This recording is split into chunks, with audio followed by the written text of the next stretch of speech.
still watching stuff. We're still watching the live stream, even as we start. Yes, that's right. We are starting to. We're in such a hurry. Michael didn't even know we were starting. I didn't. He didn't say shit.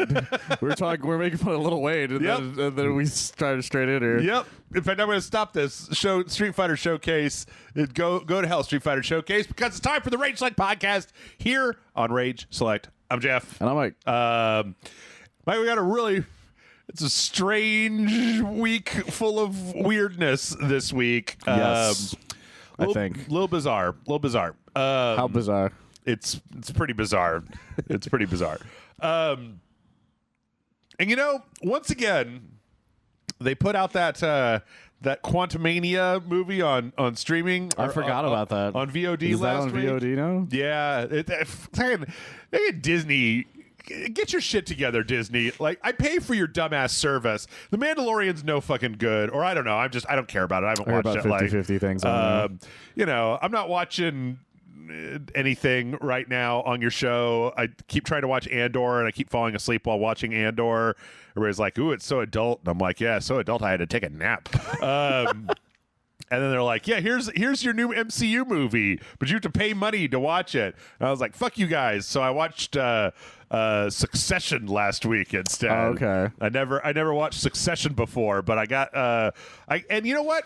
I'm gonna say right now, Michael, I'm not sure I like that show. Or like, when you watch a show and you're like, you're watching your show, name a show. What's a show? What's a TV show that's not Succession? DuckTales. You watch a DuckTales, you're like, Launchpad McQuack, it's my boy. Every time Launchpad McQuack comes on, I'm like, that's the guy. I'm totally into that guy. It's true. And in Succession, I'm just like, I hope this show ends with all of you just dying. Like, there's no person on this show that I would like to hang out with. It's like, people know what the show is about, right? Like, yeah, no, it's basically, I think so. It's like a family corporation, and everybody in the family are like, they're all spoiled crap holes. Like, every one of them is a bad person. Yes. At least I've never seen the show myself. Everyone I know loves it. It's like a patriarchal father figure, and then there's like 4 kids, and they all kind of have their own things, but they're all kind of vying to take control of the company, which, like, by season 2 is pretty much, it's just Fox News. Like, it's just Fox. Like, this is about Fox News, because it's like a media conglomerate, and as it goes on, it's like, oh no, this is Fox News that you're talking about. It's just like kind of thinly veiled as this other thing. But everybody in that show, they're all shits. And the way that somebody got me to watch this show was, I was like, I don't want to watch a show full of shits. And they're like, yeah, but they're always fucking each other. And like, everybody's getting let down, and they're all horrible, and they're sad, and they suck. And I'm like, well, I could get behind watching a bunch of rich people be like upset. I don't get to see that very much in my regular day-to-day life. So. It's fair. The way it was described to me when it first started, it was if Arrested Development was a serious television show. Oh God, I could see that. I could actually see that. So I don't know. I'm watching it, and the way I'm watching it is that sometimes I'll put it on and I'll realize that I haven't paid any attention to what's happened over the last 20 minutes, and then I kind of scroll back and I'm like, it's no big fucking deal. I don't like. I'm not like wrapped. I'm not like out of tension, right? Because it's Brian Cox, right, who plays the dad. Yeah. Yeah. Okay. I mean, it's also just a bunch of rich assholes talking in boardrooms. It's not like Demon Slayer. Shit happens at Demon Slayer. You go into the Swordsmith village at Demon Slayer, right? Or that lesbian golf anime. There's lesbians. They're playing golf. That's a thing that happens. It's not a bunch of people in boardrooms talking about, like, who's going to fucking acquire what for how much money, and like, it's hey, riveting, Jeff. Where can I get some cocaine? And like, I got to shoplift to feel alive. That'll tell everybody where I am in the series. Yeah, no, that sounds about right based on whatever you've said. I don't want to work for Bernie Sanders anymore, because Bernie Sanders, there's just like a Bernie Sanders in that show. Like, there's just a guy. He's just Bernie Sanders. Is his name Freezy Pop or something? No. Something the opposite of whatever Bernie Sanders is, I guess. Freezy King? I don't know. That's the only thing that makes sense to me. I guess I just have a lot of mixed feelings about the show Succession. Like, everybody's like, it's peak TV. And I think it's like, I never watched Mad Men. And the reason I don't want to watch Mad Men is because I have such internal loathing for advertising executives. I have a real Bill Hicks opinion of advertising executives, where I'm like, my job is to manipulate you into buying shit that you don't need. And I'm like, I think you should die.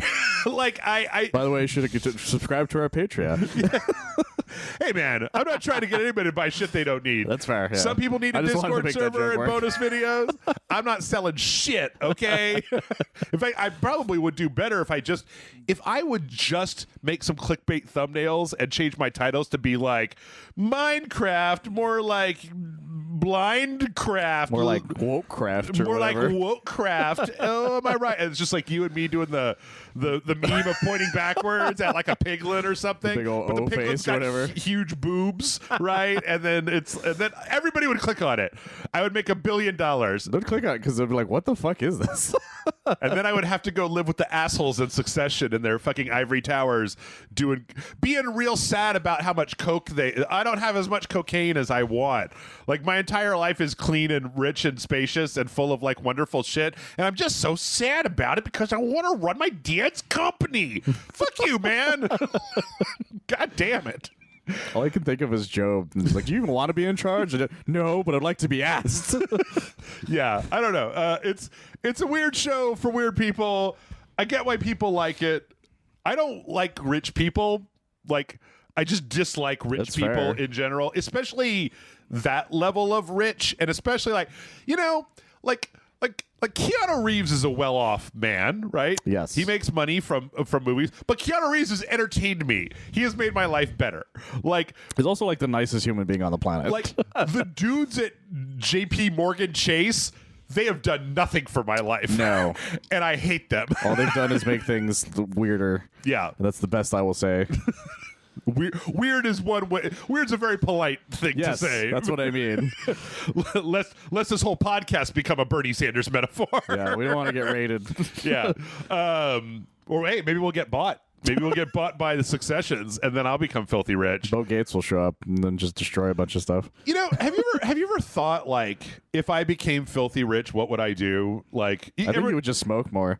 Well, no. Like, I've always thought that if I had like, okay, so there's like a certain amount of money, right? Uh-huh. There's like an amount of money where you can like, I don't know, buy a house, right? Somebody Yeah. gives you like $300,000, right? You're like, oh shit, I'm gonna go buy a house, right?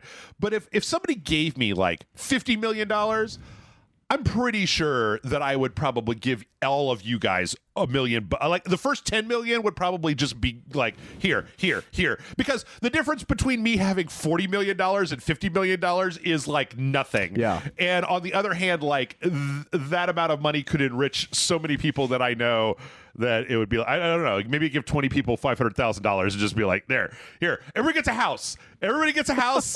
Thank you for your service. I remember when the lottery was at like at the billion or something. Yeah. And I came back into work and we were all talking about it. And I was like, yeah, I would have given you guys $100,000 each. And they were like, I would have just given you nothing. So I'm actually surprised you would have said something like that. I'm like, well, I don't see why I wouldn't give you guys money. If you had $1 billion and all of your friends were not immediately wealthy, I would judge you. Yeah. I mean, like, if your best friend was like, hey, man, can I come with you to Italy this weekend? You'd be like, no, you can't. I'm giving you a jet. You go wherever you want. You own this jet now. It's paid up for 20 years. Good luck with the gas, though. Yeah. So, anyway. Yeah, rich people shit. That's what I've been doing. What have you been doing? Have you been up to anything? I watched the new season of Barry, which started recently. The first 2 episodes. The first 2 episodes came out. Yeah. And I've watched them at least 3 times now. Oh, shit. Because it's mostly because I just really like Barry. Yeah. And NoHo Hank specifically. Mm-hmm. But the new season's been pretty good so far. The thing I like about Barry is I never know where it's going. Uh-huh. Every time I think I do, it does something that I just don't expect every time. Yeah. Like having a crime meeting in a Dave and Buster's, for instance. All right. Like that was fucking killing me when it happened. It's just so funny. And then there's stuff that you're just like, where's this going to lead eventually? Because everything that the show does is eventually leads into something else, even if it's like a really small thing that happened seasons ago. It gets brought up. And that's what I really like about the show. And Bill Hader directed all 8 of them this time around. Okay. And so he originally was writing it, and then he's like, fuck, I can't come up with anything past this point. Mm. This is going to have to be where the show ends. And so it's nice that it's nice that it's back. It just sucks that it's going to be the final season, and people finally started paying attention to the show. Oh yeah. Yeah, I mean, I watched it. I watched the first 2 episodes. I'm still kind of like, I'm still a little wishy-washy about Barry because I like my genres pure.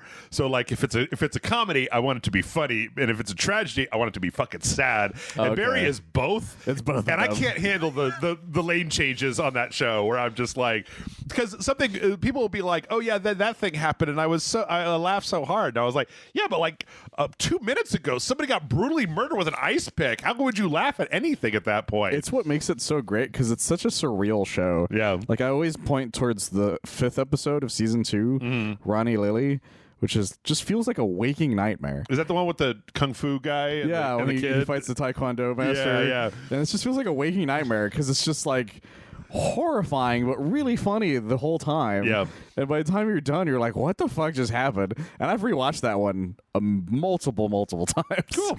Well, it's just so great. Hey, man, I'm glad maybe once Barry's over and you're out of stuff to watch, you watch fucking Demon Slayer.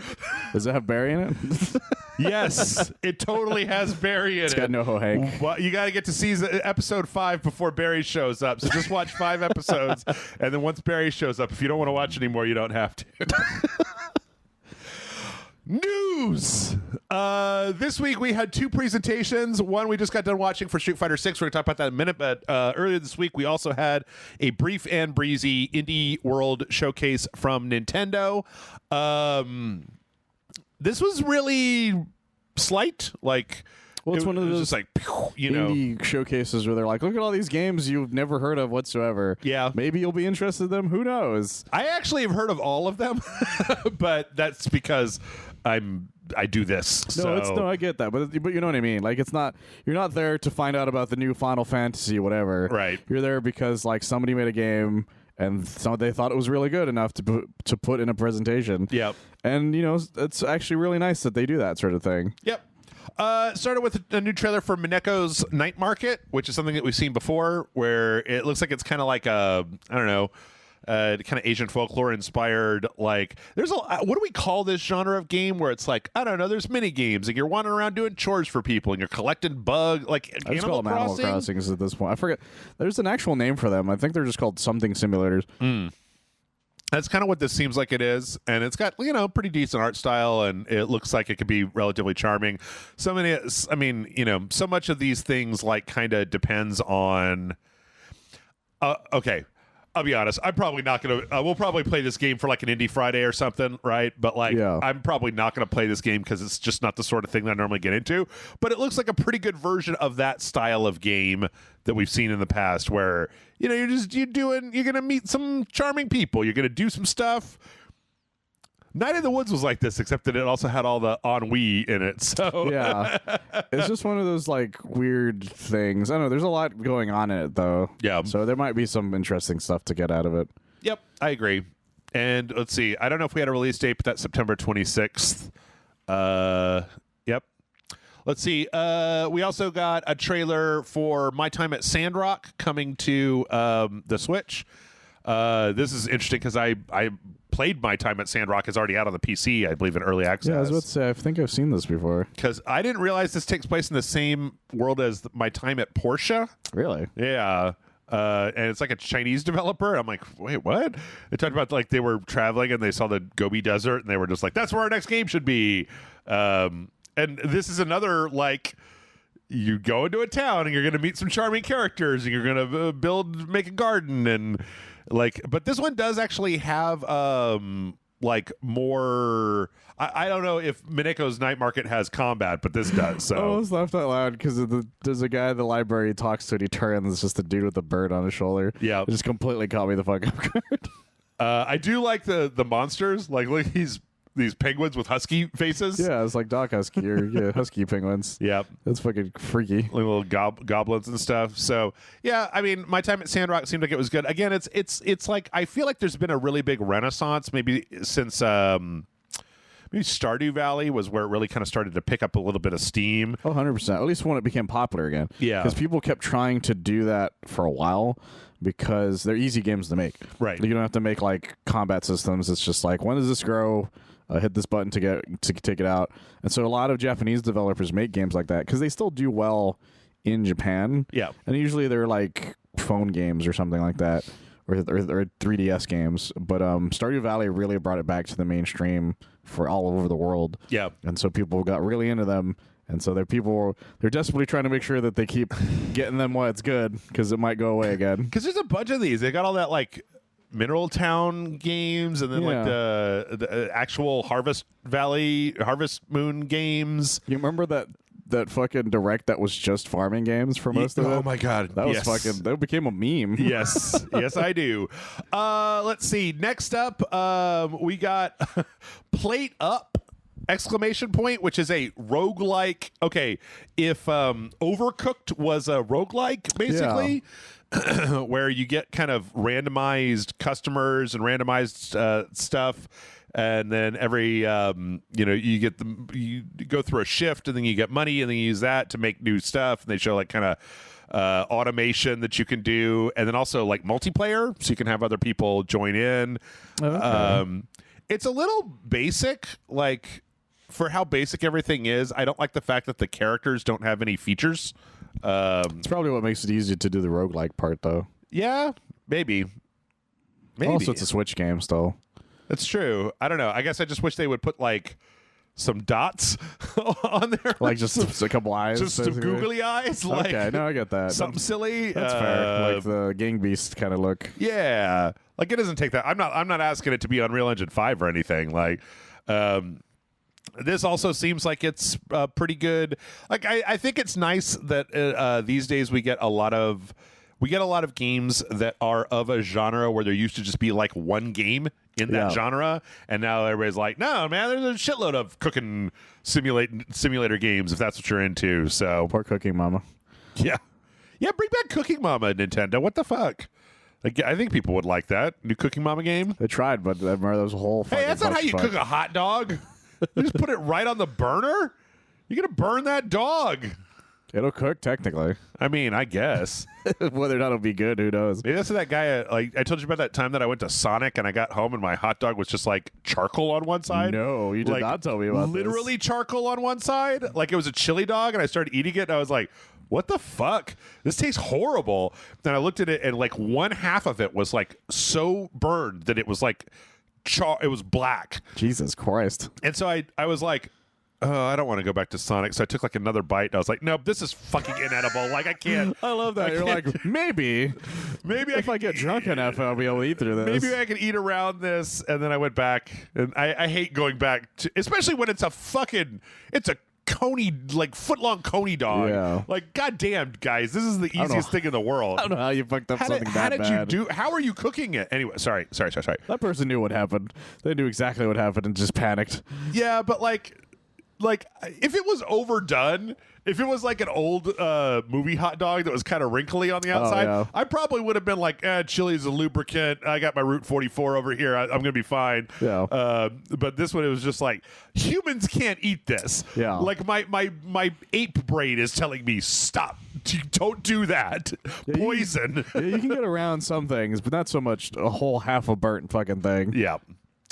Let's see. We're getting some DLC. Oh no, wait. This is Quilts and Cats. Sorry, this is the other game with the cat and the indie couple. Yeah. This is Quilts. A lot of indie couples with cats nowadays. Quilts and Cats of Calico, which is like it's like a board game called like Quilts of Calico or something like that. The tabletop game is called Calico.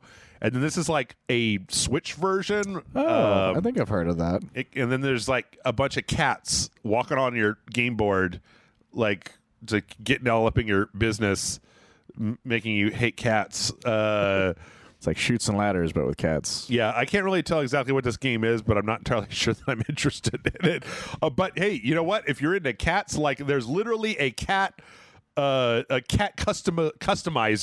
Oh where wow! You can change up the cats to make the cat look like your cat. So put hats on it. Yep, and that's coming out in fall of this year. Look out! I'm actually somewhat interested in this one. This is Rift of the Necrodancer, which is basically good for them.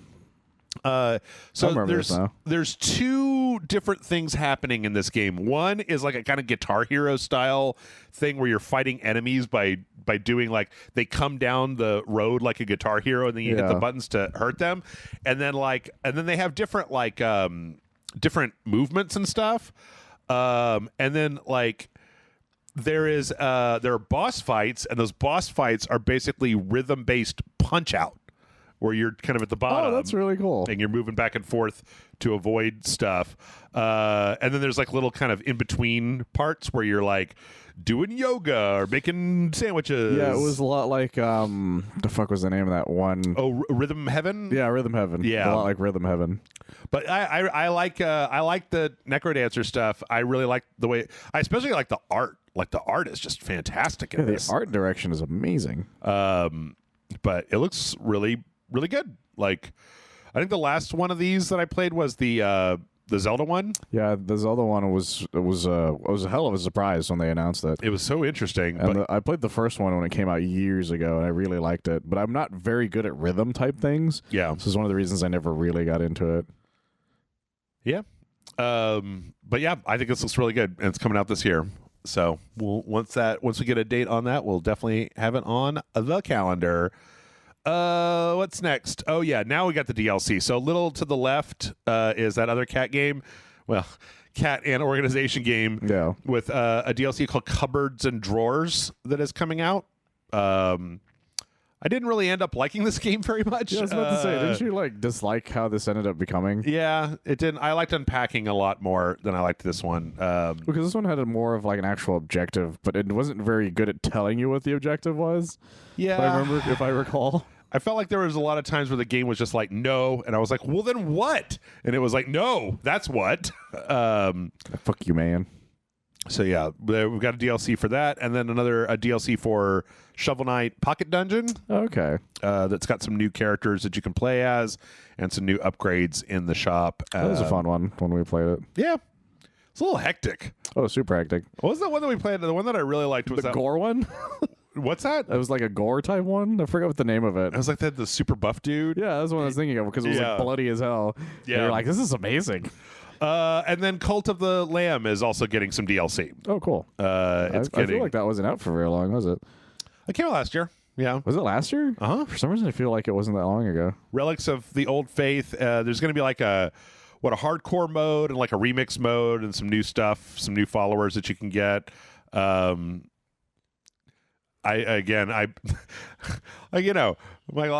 wish everything was the best game I've ever played, but like I didn't really like Cult of the Lamb all that much. Fair. So, this is the donkey thing everybody on Twitter was being weird about. Oh yeah, yeah. So yeah, Animal Well was announced, and then when Video Game Donkey put out his publishing company.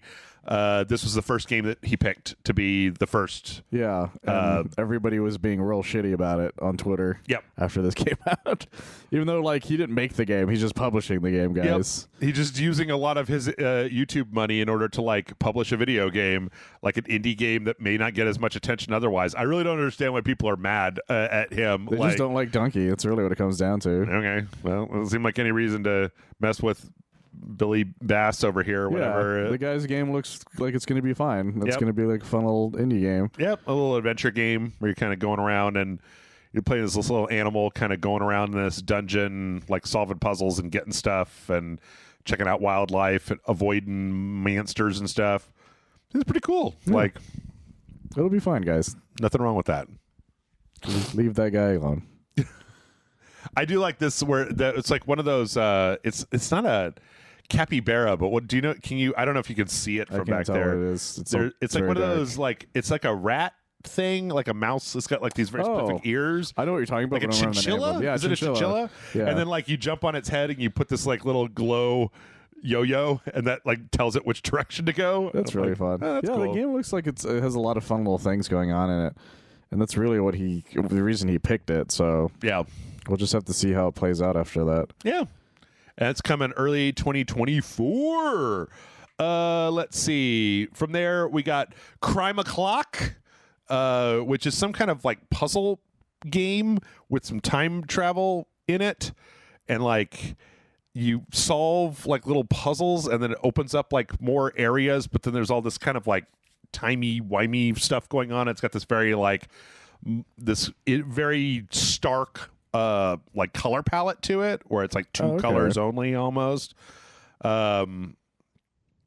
I was a little confused by this, or I didn't pay as much attention as I should have. One or the other. I don't know which. There's, like you said, it's all time travel stuff, and there's a lot of stuff happening at once. Yeah. And yeah, if you're not really paying attention to probably what it's saying, it's going to get confusing very fast. Yeah. I mean, even the game looks like it might get confusing really fast. It looks pretty good, though. Like, I don't know. It looks like it could be interesting, depending on whether, I don't know. It's also got a nice art style. Yep. June 30th, that one's coming out. Oh, yeah, and then we had the announcement of Tesla Grad 2, as well as the original Tesla Grad remastered, and both of those are out today. Oh, wow. And Amanda and I ended up playing Tesla Grad 2, and it was fucking delightful. Like, it's all this, like, magnet power stuff. It's got really nice cutscenes. It's kind of like a Metroidvania adventure. I don't know, but you don't do all that much, like, combat to it, but you kind of have, like, this, like, these lightning powers, and there's this very much, like, magnetized, unmagnetized, like, walk up walls and stuff like that. Yeah. And it looks really good. And I didn't play the original, but this is the remastered stuff. Looks pretty good, too. So, yeah, if you want to know more about Tesla Grad, it's like, I remember that name, but I never played it. I never played the game. Yeah, I think I heard that name, but I didn't know what it was. But it looks really nice. Yeah. And both of those came out last week. So, I mean, they're already available. Go watch Amanda and I play Tesla Grad 2, and then go buy it if it looks cool. I don't know. Yeah. It reminded me a lot of like, this may sound really weird to say, but like there was so much kind of like jumping and then like turning on and off like powers that it kind of reminded me of like some of the Guacamelee like challenges where you have to cut back and forth between the two areas. Yeah, I can see that. Not quite as hard as that, but still pretty hard. Okay. But yeah, that one was interesting, and I'm glad that they put it out because I was looking for something. Oh yeah, this game. Yeah, they announced. I don't know if it got released, but they announced. God, what is it called? It was like something of loathing. It's wait, it says down here, Shadows Over Loathing. Yeah. Michael and I played Shadows Over Loathing. It was a Patreon video. It was, and that shit is fucking weird. It was very weird. And watching this trailer means we didn't even scratch the surface of how fucking weird it gets. Oh no, yeah, it gets really weird. Oh my god. My favorite part of what we played was the narrator when it was like you went into that gas station. It was like, what, you think you work here? It's like, I do work here. And then you like go into this filing cabinet, you find your job application, you're like, see, I fucking work here, man. Yeah, he's like, oh, I'm sorry. I thought you were just being a dick. So yeah, because you get in, he's just like, "What are you doing? Just breaking into places randomly." Yeah, just like, God, I love that. I fucking work here. So yeah, Shadows Over Loathing is the kind of dark and mysterious horror spin-off from West of Loathing, which is the Western spin-off of Kingdom of Loathing, one of the greatest browser games of all time. I'm surprised that they managed to keep doing this. Like, surely the money from the Of Loathing averse is gone at this point, right? Like, well, it looks like it's easy enough to make, so you just have to keep. It's the writing that's the hard part. These frogs. Yeah. So yeah. Let's see. Did they? Yeah. Digital version available later today. There's a physical version coming in fall. And then we got, I don't know, this might have been like a really big one for some people. Blasphemous 2 got announced. I don't think that had been announced before. No, well, especially not a trailer for it. Yeah. I remember this showing up all over the internet pretty quickly. Mm-hmm. Like it was the one thing besides the donkey thing, that showed up on all of Twitter. You pay attention to the internet. Yeah, there's like, they showed off like 3 new weapons, like 3 new different weapon types. There's kind of like it's kind of like a larger staff, like a quick dagger, and then like kind of a giant serrated sword that does like a bunch of damage. I don't know. I was never really able to get into the first Blasphemous, so maybe this one will be what I need. Yeah, the first one was a huge deal. Yeah, years ago. I went back. I got on a big Metroidvania kick a little while back, and then because I own Blasphemous and I downloaded it, started playing it. I was like, I just don't like it as very much. So okay. But coming in the summertime, summer 2023. So bada bing, bada boom. We also got a trailer for Oxenfree 2. Oxenfree is one of those games I've never played before. I haven't either. The weird thing about this Oxenfree 2 was one of the things for it says it's coming out on Netflix. Well, Netflix bought the studio. Yeah, but the fact that it's coming out on Netflix at all is what was weird. Because a lot of people, I saw somebody online where they're like, when they saw Netflix, they're like, do you mean Xbox?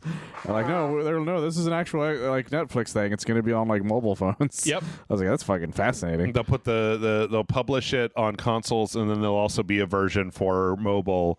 That was announced a little while back, I thought. It was just that I had forgotten entirely. And so them finally putting it like on an actual like official tweet thing like caught a lot of people off guard. Okay. Yeah, it's interesting because I think everybody talked about how good the first Oxenfree was.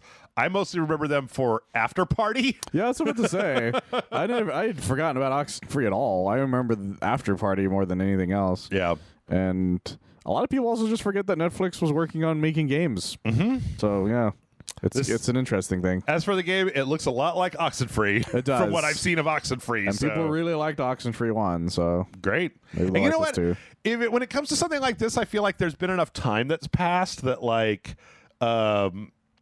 they probably were able to take their time and work on this as, like, a labor of love as opposed to, like, we got to crank out a sequel type of thing. Oh, absolutely. So, yeah, especially, like you said, a lot of time has passed. Yep.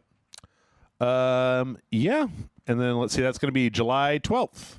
And then I think there was the montage. Yes, the montage. A game called Paper Trail. We've seen this before where it's like you're folding the paper over to make different little dioramas and stuff and turning it around. Looks pretty cool. Little Kitty Big City, which is like kind of open world cat game. It looks like a Rankin Bass or who's the guy? Who's the All Dogs Go to Heaven guy? Don Bluth? Don Bluth. Looks like a Don Bluth cat. Look at the face on that cat. Yeah, I can see that. Maybe he's voiced by Burt Reynolds. There you go. Yeah, you put hats on the cat. You can jump on birds. Chance of Sinar, which is like some kind of puzzle game with like monks. I don't know. Don't really know what I'm looking at either. I don't know what the fuck. I mean, I watched it, and I don't even know what the fuck. Like, they got like iPhones. Brotato, which is some kind of twin stick shooting thing. Cool. Sure. It's a potato shooter. Escape Academy, the complete edition. I don't want to be shitty, Michael, but I'm going to start calling this shit out. The what I see in this trailer, I don't think this should be on the Switch. Oh, it looks like garbage. That happens a lot when they do that. They're like, "Look at this game we got on the Switch," and even the trailer is badly FPS, like really low resolution, poorly loaded textures, and bad FPS. Yeah, it's going like 10 FPS, and you're like, "What the fuck, guys? You thought this was a good idea to show people?" Yep. I mean, I guess maybe it's nice for people that just don't have any other outlet, but also Five Nights at Freddy's Security Breach, available later today, also looks, again, that game had performance problems on like modern PCs. Yeah. It's weird what ends up on the Switch, and then they're just cool with it. Yeah. Like when Mortal Kombat 11 was on the Switch, you're like, you guys are cool with this? Like the stages don't move, and everything looks really bad. Yep. And they're like, oh, that's great. Or Doom. Was it Doom? Yeah, Doom 2016. 2016, yeah. Yeah, and then I think Witcher was also on there. Yeah, Witcher. Kinda, yeah, all those games are like really big, and you're like, these look awful. Yeah. Like it's even worse than a PS2 look. I mean, I guess if you're only playing in handheld mode, right, so that you really can't see the detail Even and you don't care. Even then. I don't know. Because some of those were only like digital only for some of those. Yeah, that's true. So it's like kind of shows the point. And then Bomb Rush Cyberpunk got an actual release date of August 18th. This is the Jet Grind Radio spiritual successor. Yeah, I was about to say. I'd forgotten about it. Yeah. Good for them. So I think that was probably one of the more exciting things. And that was it. Pretty breezy. A couple things in there that were interesting. Like the Tesla grad thing was kind of cool. Bomb Rush Cyberpunk, the announcement of Blasphemous 2. Yeah, it was a good time. Yep. Considering. Oh, yeah. I think this was also in there. No, this was just part of something else they announced. Oh, okay. They added 4 new Sega games to the Nintendo store. Here's the fun thing. I forgot that the Sega thing was on there. the Genesis store. We got Flicky, Kid Chameleon, Pulse Man, and Street Fighter 2. The Special Champion Edition. The Special Champion Edition from the Sega Genesis. Isn't the SNES version also on the Game Pass? It is. Or the Game Store, whatever? Also, so is Hyper Street Fighter 2, which was the newest version of Street Fighter. For the SNES? No, for the Switch. That was one of the first things that came out on the Switch. Right. So you can just buy like the best version of Street Fighter 2. Good Lord. For your Switch. Or you could get it or you can play it on whatever you want. Yeah. Play it wherever you want. Street Fighter 2 is everywhere. Yeah. Literally everywhere. Capcom will never stop selling us Street Fighter 2. when they first announced Hyper Street Fighter 2, I made a joke where they're like, we need something to put on the Switch for when it comes out. And they're like, what about Street Fighter 2? They're like, genius. Give this man a medal. Exactly. More Street Fighter 2. All right, so from there, why don't we talk about Street Fighter 6? Let's talk about they put Street Fighter 2 in Street Fighter 6. They did put Street Fighter 2 in Street Fighter 6. We saw it. So we had the Street Fighter 6 showcase. That, okay, let me ask you this. Like, most of what was in here, I feel like I already knew. Or it was stuff that was easy to ascertain by looking at the trailers that have come out already. A lot of it was specifically the challenge mode stuff. Yeah, because that's something that's in a lot of fighting games, and I think it's in damn near every Capcom fighting game. Yeah, there's a tutorial, there's a challenge mode. I do think it's interesting though that after you create a character, you just walk up to Steve on the street. You're just like, let's fight, Steve. Yeah, and Steve's like, all right, I'm gonna Hadouken you, and it's like, how do you know how to do that, Steve? Like, really, the newest things that we learned was that you're gonna have a rival character in the creative mode. There's a Gary. Yeah, there's a Gary. Yeah, that and you can't change his name to douchebag, unfortunately. Yeah, but there's and then there's also what's his name? Bosch or something? Bosch, apparently. Okay. And then it went more into depth of how you actually like. Oh my God, the other moves from characters. I just realized, who's that guy? That's Luke. His T-shirt is a Van Halen shirt. Is it? Oh yeah. Well, it's it just it looks like the Van Halen. It does. Logo. Yeah. Sorry, I didn't mean to interrupt. It's just it's okay. He's in the Air Force. It counts. Big fan of Van Halen. Yeah, no, he's apparently like the first guy you learn things from. Okay, and then they went more into detail to how you get the like other people's up. Moves and leveling up, because it works kind of like the way Dragon Ball Xenoverses did, where you would find a master and talk to them, and then they'll teach you how to do things. Except that this one's like, oh, there's also side quests you can do for them, like giving them things. Right. And so... Oh, no, wait, actually, hold on. You know what we found out? We found out that Mad Gear runs around with boxes on their heads like a bunch of idiots. That Mad Gear uses only boxes on their heads as for no reason whatsoever. I don't even have an explanation for why they would do that. Me neither. Because... I've played Final Fight, and I don't remember that ever happening. Yeah. Also, that lady who had her cell phone out, she was pointing it in an entirely different direction. A lot of like the open world stuff. It appears that they just put Yakuza in here, where you just run around the streets. Yeah. And then you just get into fights, and it just happens that the fights are Street Fighter fights. They fused Xenoverse, Mortal Kombat Conquest, and Yakuza into one little story mode. Yeah. And I kind of love that. Yep. And there's a lot of stuff going on in this thing. Like, you can buy all these different outfits. The outfits stores are going to be like on a timer, so stuff will be different every time you go. Yep. And then, that's the main thing we learned about the story mode stuff, at least. Yeah, there's just different areas that you'll fly to. Yeah, flight tickets and stuff. It seems like there's going to be 2 hubs. Like there's going to be Metro City, and then there's going to be that other one, the India hub. Yes, and at least that's what it seems like. The other ones are just like very specific areas. Also, you can buy foods and stuff. I don't know. Shit looks crazy. And there's so many things with the created character that's going to throw so many people off. Yeah. Because when you play a Street Fighter game, a lot of times you look at a character and you're like, I know what that guy is based on what he's wearing. Right. But then it shows a creative character wearing boxing gloves that does only Chun-Li moves. And you're like, what the fuck is happening? Yeah. So you guys are going to get very confused very fast. Also, like, they showed like there's like multi-person fights. Yeah. Like you get into multi-person fights. It showed more than one person fighting one of your creative characters, and they didn't really go into too much detail on some of that stuff, which I would have liked a little more. Yeah, and then they've showed the previously mentioned, like, you can use special moves to traverse. There's like a slowdown mechanic when you're walking around. I don't know why that's there, to be honest. The slowdown mechanic? Yeah, just to avoid encounters if you don't want it. It's to avoid encounters, and then to use they said if you use your supers on like an enemy while doing that, Right. it will like do more damage to them. Yeah. Like when you start the fight, if that makes sense. Yeah. Yeah, because there's a lot of games that kind of do that sort of idea. If you attack first, it does more damage, sort of thing. I mean, you know what? I really like the thing I said to Michael halfway through this was like, this game looks finished. Yes, Like, it doesn't look half-assed. It doesn't look like half a game. It looks like there's a full-on single-player game with cinematics where people are talking and fucking Chun-Li is beating people up, and that one dude's giving you some herbal booze to drink or whatever it is. An herbal supplement. Herbal supplements to drink, and like there's little cutscenes and stuff. Okay, great. That's all I wanted. I just didn't want a Street Fighter V where it was like, oh, there is no arcade mode and you can't do shit. Yeah, you can only fight people online for the most part. But yeah, the other things they mentioned, which are the outside of the story mode stuff that I thought was kind of cool, was the stuff where the characters get more dirty and fucked up as they fight, kind of like Injustice. Yeah, which I thought was nice to add into this sort of series. And also, it was nice seeing everybody with their classic outfits instead of looking like homeless people, like we said about Ken. Call out Ken so hard. Everybody knows you're just talking about Ken. We are mostly talking about Ken. And then there's all the stuff with the online mode stuff.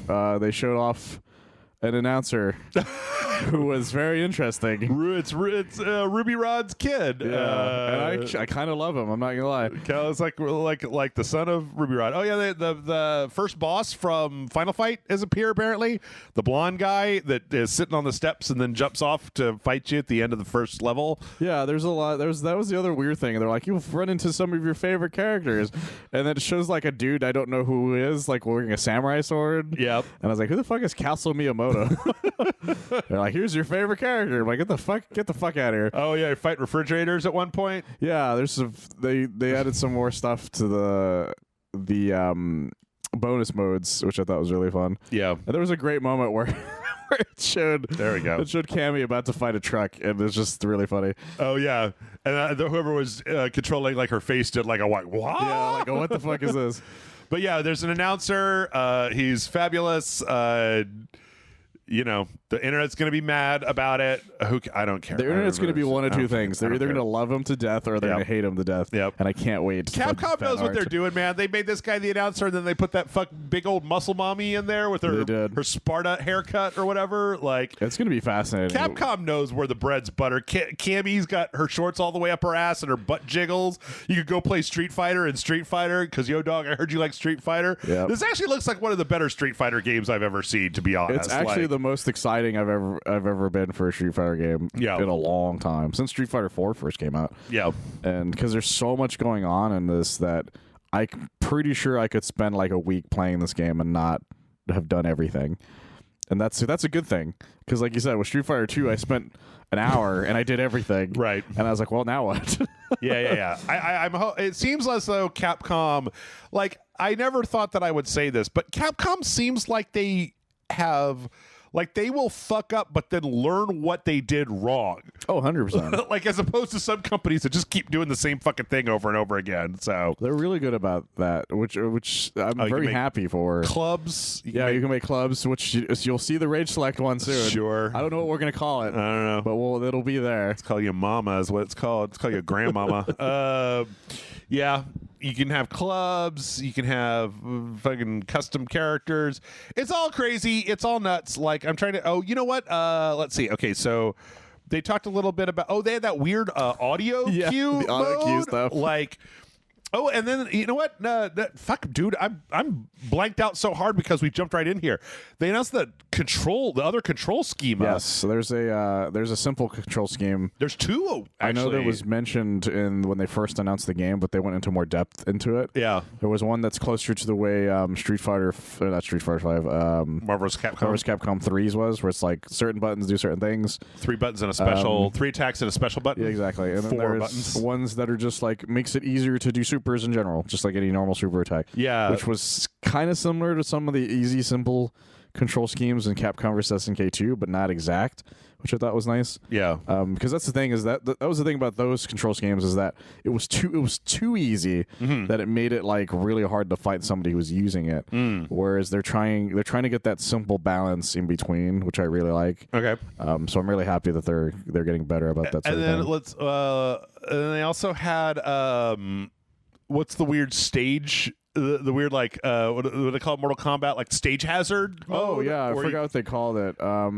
It's just a bunch of stage modifiers. Yeah. So if you're fighting, like a bear will show up and maul you all of a sudden. Right. Or just like lightning. Who the fuck knows? I forgot the name they gave it, but it is something they're very proud of, even though it's very much a Mortal Kombat thing. They talked about, they talked about the ranked matches. They talked about the interesting thing about the ranked match was one that we almost didn't hear them say, which is that there's going to be an item that you can get that will keep you from getting your rank lowered one time. Yeah. And I was like, that's nice, I guess, but I will need a lot of those because I always get high enough, and then I always lose it like right after because everybody's way better than me at that point. And then they announced their season pass. We're kind of all over the place, so I'm just That's because we just watched it. Yeah. So we're really going by memory. And the season pass is very exciting. Four characters coming in season 1.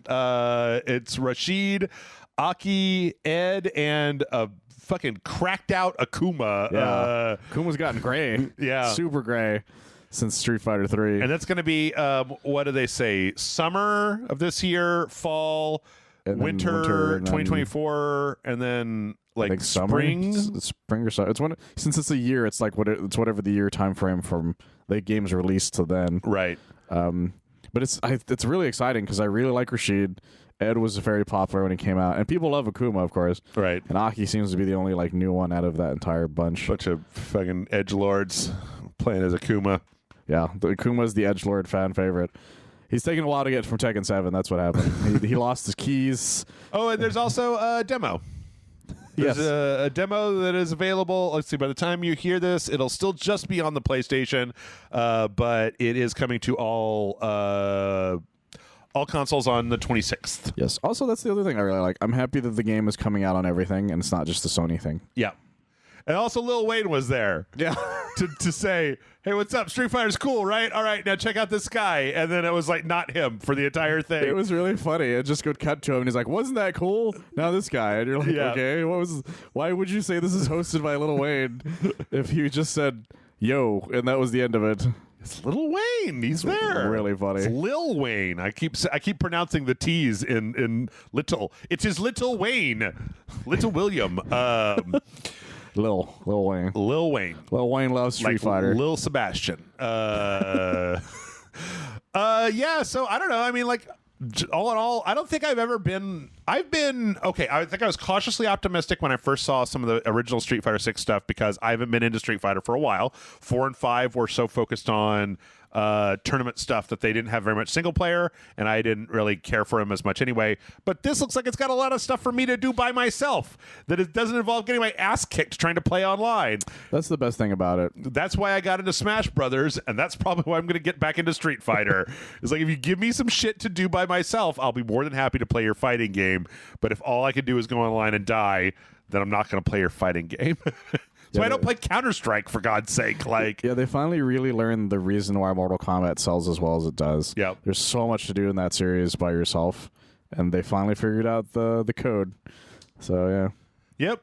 So yeah, I don't know. Go watch it. Looks pretty cool. I'm sure that we left some stuff out, but there was a lot. There was a lot. I'm actually kind of happy that there actually legitimately was a lot this time. Yeah, because I was expecting it to be like Lil Wayne and then a bunch of just nonsense, and then I remember the first time I played Street Fighter, I was like, Lil Wayne, it's been 10 minutes, man. Yeah. Can we get some footage? I was expecting it to like a picture of Lil Wayne in an arcade or something. Right. And you're just like, no, he just said, here's this Japanese dude. Yep. Here's another Japanese dude. Yep. It's like, okay. And they just showed a lot of Street Fighter. Yeah. So there you go. Kind of nice. Let's change the pace. Well, speaking of getting shitloads, Rovio's about to get shitloads of money from Sega. What is this thumbnail? It's a good question. It's good. It's a board / high Sonic and a bunch of Angry Birds around him. So that's so weird. Yes. Last week we got another game game company acquisition. Yes. So it was rumored for a little while that Sega was going to pay $1 billion, billion dollars. And it came from the Wall Street Journal of all places. Yeah, for Rovio, maker of Angry Birds, a game well past its prime. 100%. They made like I did research on this for my own article. Okay. They made like 3 other games, and they're all clones of like Candy Crush, for the most part. So it was wrong. It turns out it was a mere $750 million, not $1 billion. Which makes more sense. Which makes slightly more sense, but like, okay, so here's the thing. I don't know how Sega is doing, but I kind of get the impression it's going to be like one of those Konami things where like I'm not into anything that Sega is putting out because it's all Sonic the Hedgehog and Total War games, and fucking I don't give a shit about any of that crap. But it's very well could be that thing where when you go and look up Sega's financials, Sega's doing better than they've ever done in their entire history. 100%. Don't they publish the Yakuza games? Do they? I know they did I remember that was the reason why the Fist of the North Star game had a shit ton of Sega games in it. See also, because Sega's a strange one because they fucked up so hard because they used to be the guy. They used to be Nintendo, Sega, and PlayStation for a hot second there, and then Sega fucked up so bad. They got relegated to the B tier, and then to the C tier, and then the D tier, and then people just stopped giving a shit about Sega. Yeah, but then they like, but they don't like that.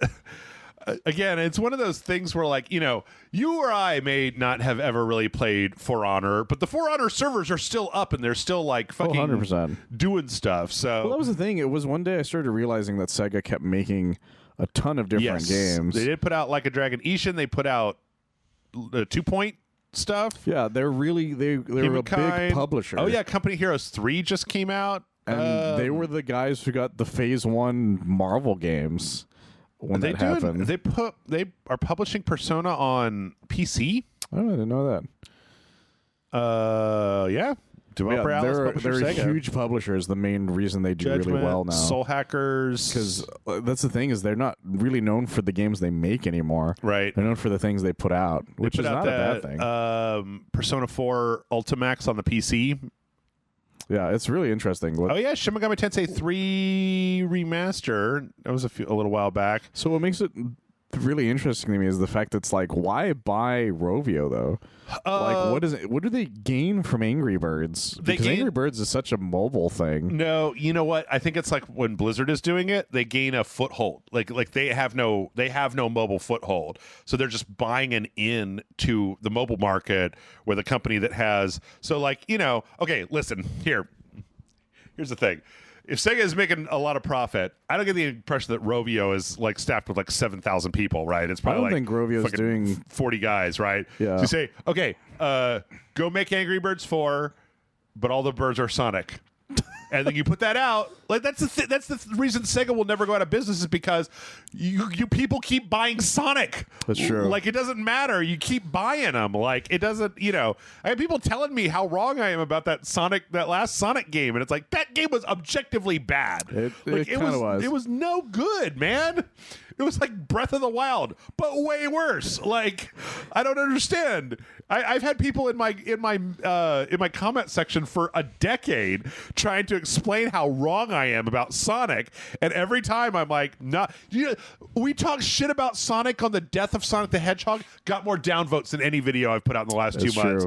Like why? It was about the death of Sonic, and I was like, finally, somebody put that blue rat out of his misery. People are freaking downvote, freaking how dare you, sir, how dare? And so is that what you think Sonic tried to murder you with a burnt chili dog? Sonic the Hedgehog's back in the Sonic. I think that if they buy Rovio and they just copy a game and put Sonic on it, they will make a shitload of money and it won't be a big deal. Like the main thing is Rovio needs Sega more than Sega needs Rovio. Oh yeah, Rovio's been fucking up consistently for the past year or so. Yeah, the last time they were in the news was when we were talking about them, like rebranding Angry Birds to the Red's First Flight in order to take. You can't buy the just non microtransaction version anymore, and they came out with this weird cock and bull story about. Well, no matter what we did, we couldn't get it so that when you searched for Angry Birds, the first thing that didn't come up was the paid version, and people wanted the free version, and so they would find the paid version and go, I don't want to pay for something on my cell phone, and so they would skip it. And I'm like, Their first thing made more sense, where they just said, "Look, we're not making any money on our microtransactions. You guys all bought the paid one, and they don't want to deal with us." So yeah, It was a big fuck you. Really, I thought it was kind of amazing. I don't know. Like, you know what? I feel like this is the sort of news where now Rovio is going to disappear up Sega's craw, and they're going to be added to the list of people doing things I give no shits about, and I'm going to forget that they're even owned by Sega. They're gonna make Sega DLC like Call of Duty. Maybe. The only thing Sega's making right now that I'm even halfway interested in is either Yakuza games or that weird idol thing where they've got all of the waifus that are based on their Genesis or their old arcade games. I forgot about that. Afterburner waifu and Outrun waifu. That I think Yoko Taro is involved in that or something. Think so, like some weird shit, some fucking strange shit. Maybe they'll have a Sonic Angry Birds crossover, like where you can use them to fight Robotnik. $750 million. The crazy thing with me is they spent more buying that than Embracer did buying Crystal Dynamics. Well, but Square let Crystal just let him go, man. Sega really should have jumped on that. Get the fuck out of here. Yeah. Let's see. We also have nope, that was the original story. Oh, okay. Let's end part one with more dark and darker news, Michael. Oh boy. So a lot has happened. This is like the new gift that keeps on giving. This is the new shit show in video games. It's not anything I ever expected to happen, by the way. Yep. So Dark and Darker. Okay. Dark and Darker has a they wanted to have a beta test last weekend, but as you know, Nexon DMCA'd their game off of Steam, so they didn't have a distribution platform. So they literally seeded a torrent of their game. Oh my god, really? And told people, do the beta test, go torrent our game and download it. And not just that, but like, you know, it was a beta test, so there was some fucked up shit.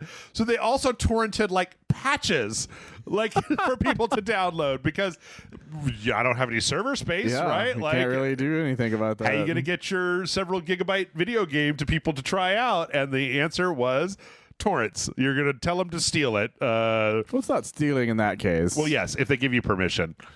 That's why I didn't do it, because it's no fun if they give you permission. So the secret ingredient, guys, is crime. It's crime. It's crime time.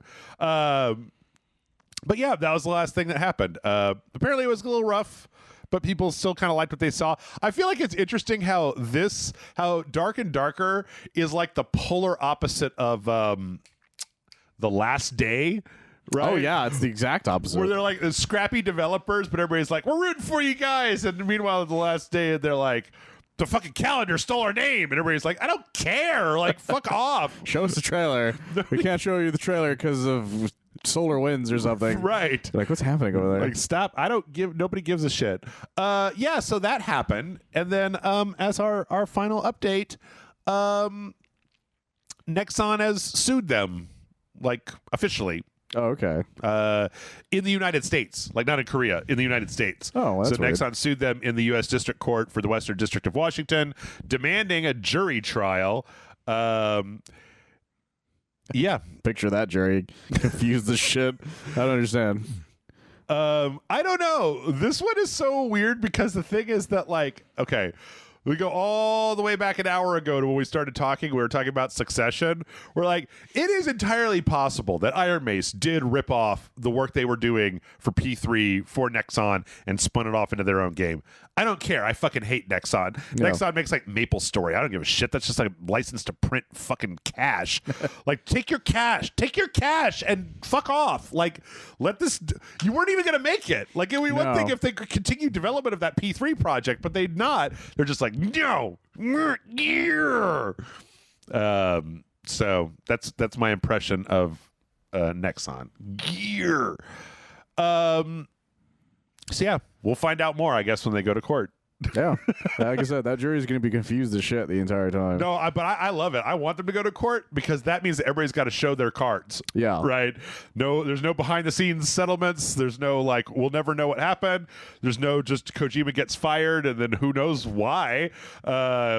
for years and years and years. It means that like lawyers have to stand up and say what happened, and they have to produce pieces of paper that explain what they're saying to a judge. And they all enter the public record. Yep. And then we will read about it and we'll complain about it, and that'll be in 4 years. So until then, we're going to take a break. Not for 4 years, just for like 5 minutes or something. An Odin sleep. Yes. We'll be back. We'll be back. We got more news. Stick around.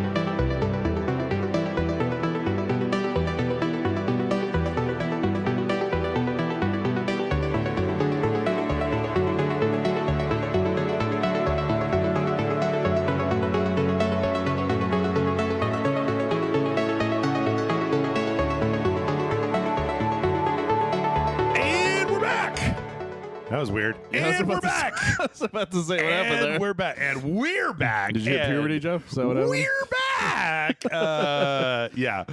I feel like in another life I could have had a very good 80s glam rock voice if I go into voice training instead of easily video game school where I went before. So yes, we're back, and we've got some more news. Not a lot of news. We might actually end up answering some questions today. From like 2-3 years ago. Yeah. Well, the patience is a virtue.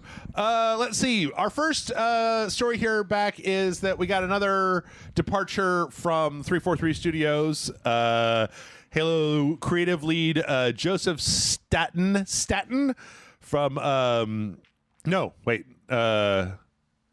No, this is not. Well, Joseph Staten left was the last before, guy. Yeah, Frank O'Connor is the guy that left, which is fucking crazy, by the way. Yeah, because he was like the turn that a little bit. There you go. Is that good? Okay. Yeah, he was like the second fucking Bungie employee in Halo like ever. So this is like a John Romero situation. Pretty much. Like Frank O'Connor's name was all over Halo for years. Okay.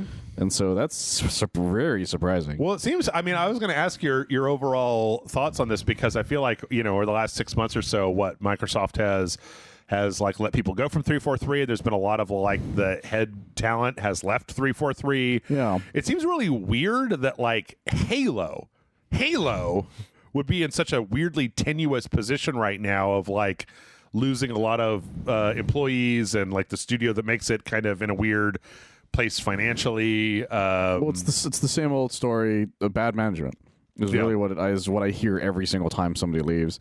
Somebody's just like, somebody made a lot of bad decisions that put us in this position, and people smelled blood in the water, and companies showed up.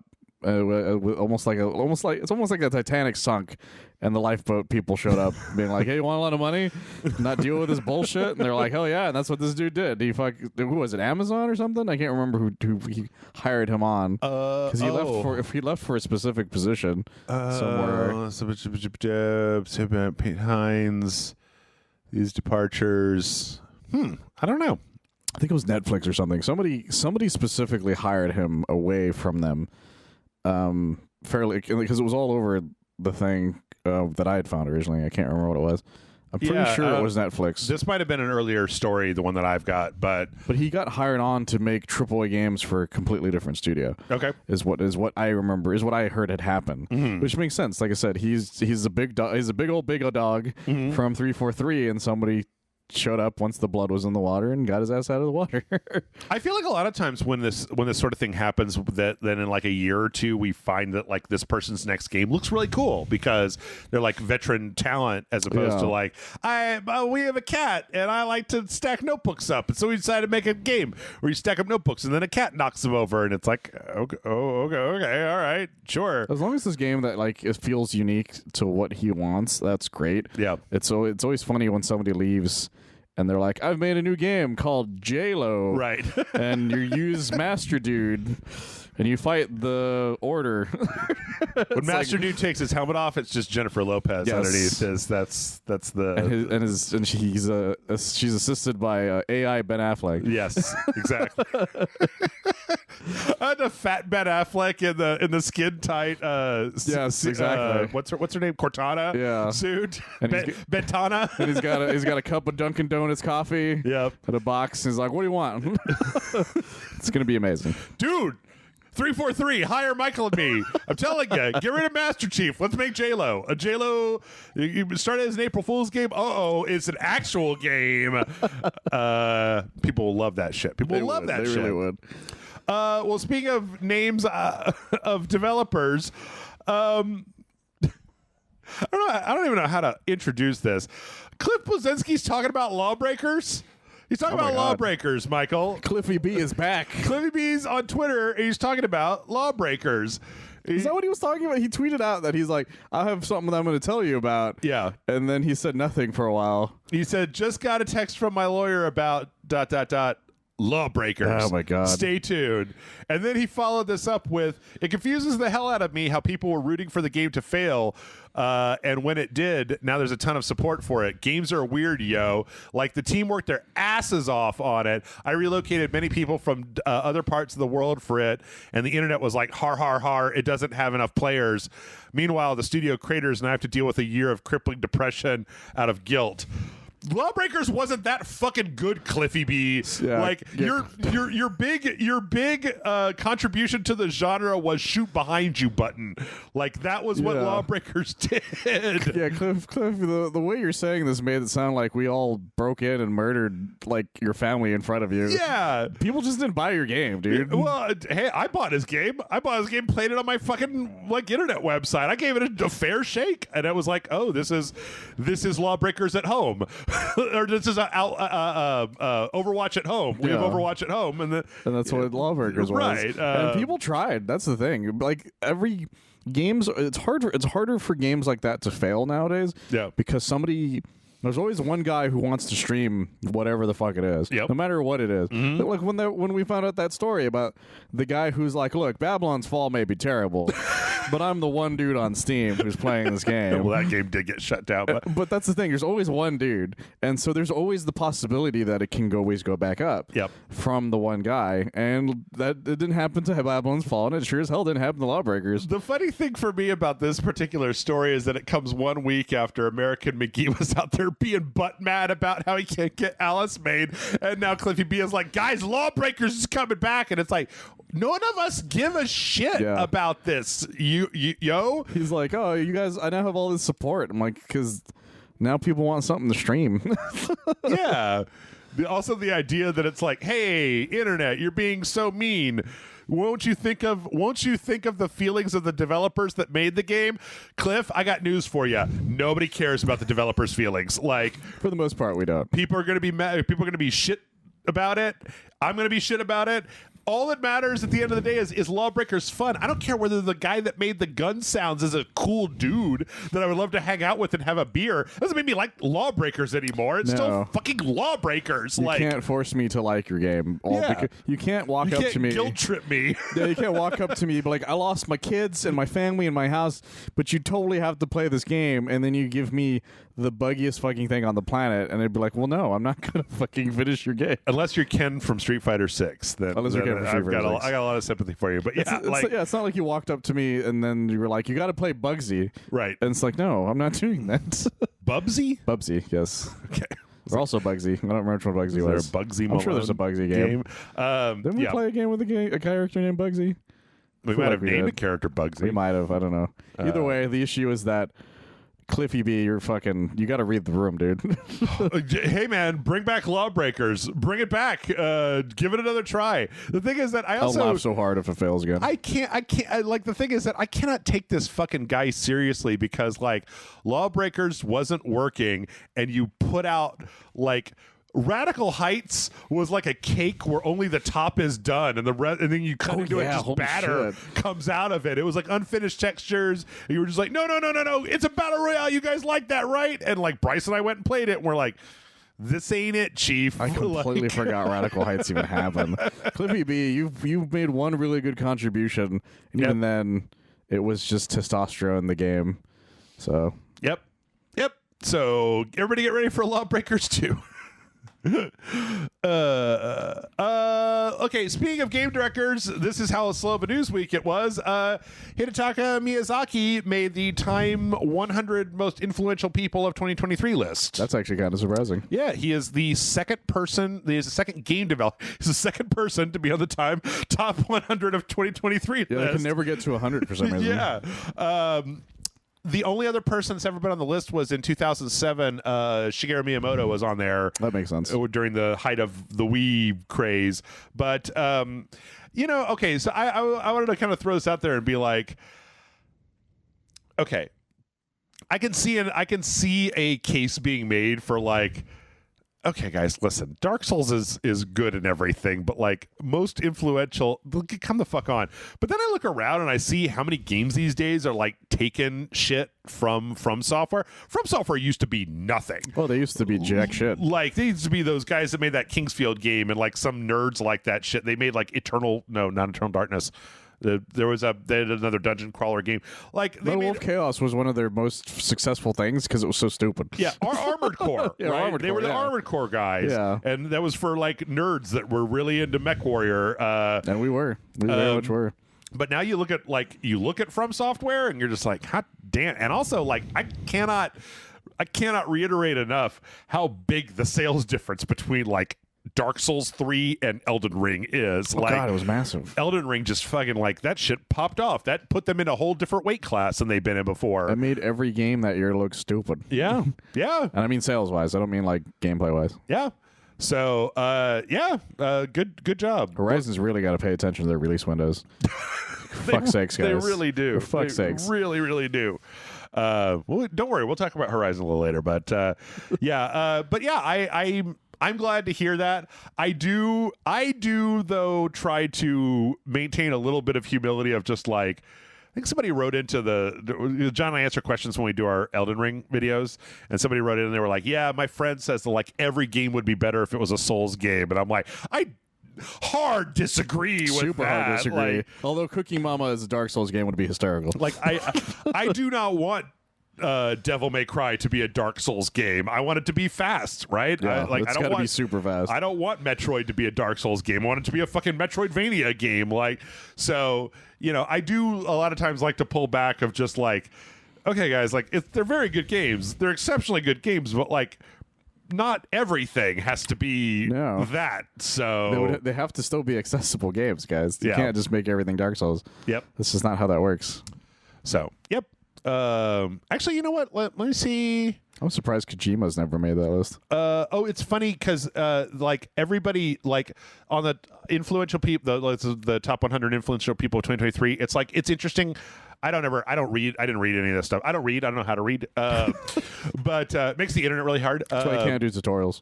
But like the articles about the influential people are written by other influential people. So it's like Michael B. Jordan written by Ryan Coogler, like That's Aubrey Plaza written by Amy Poehler, and like wait, so who wrote his? Neil Druckmann. Really? Yeah.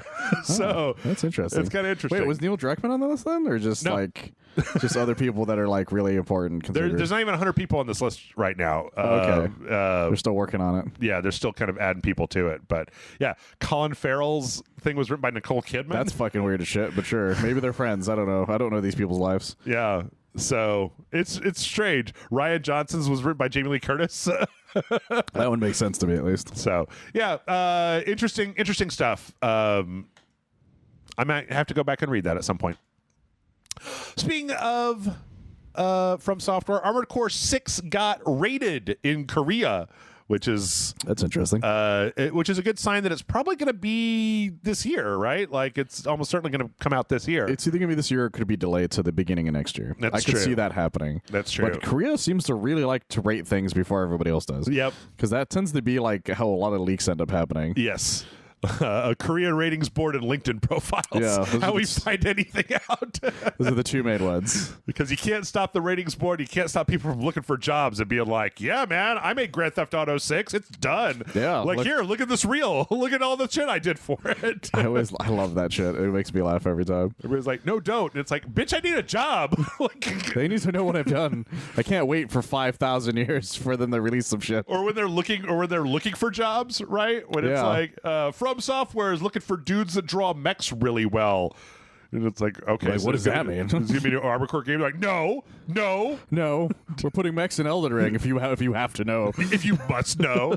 Yeah. So game received a 12+ rating in that region, and that's just pretty good. That's like a what it is. T. It's like a T rating. Yeah.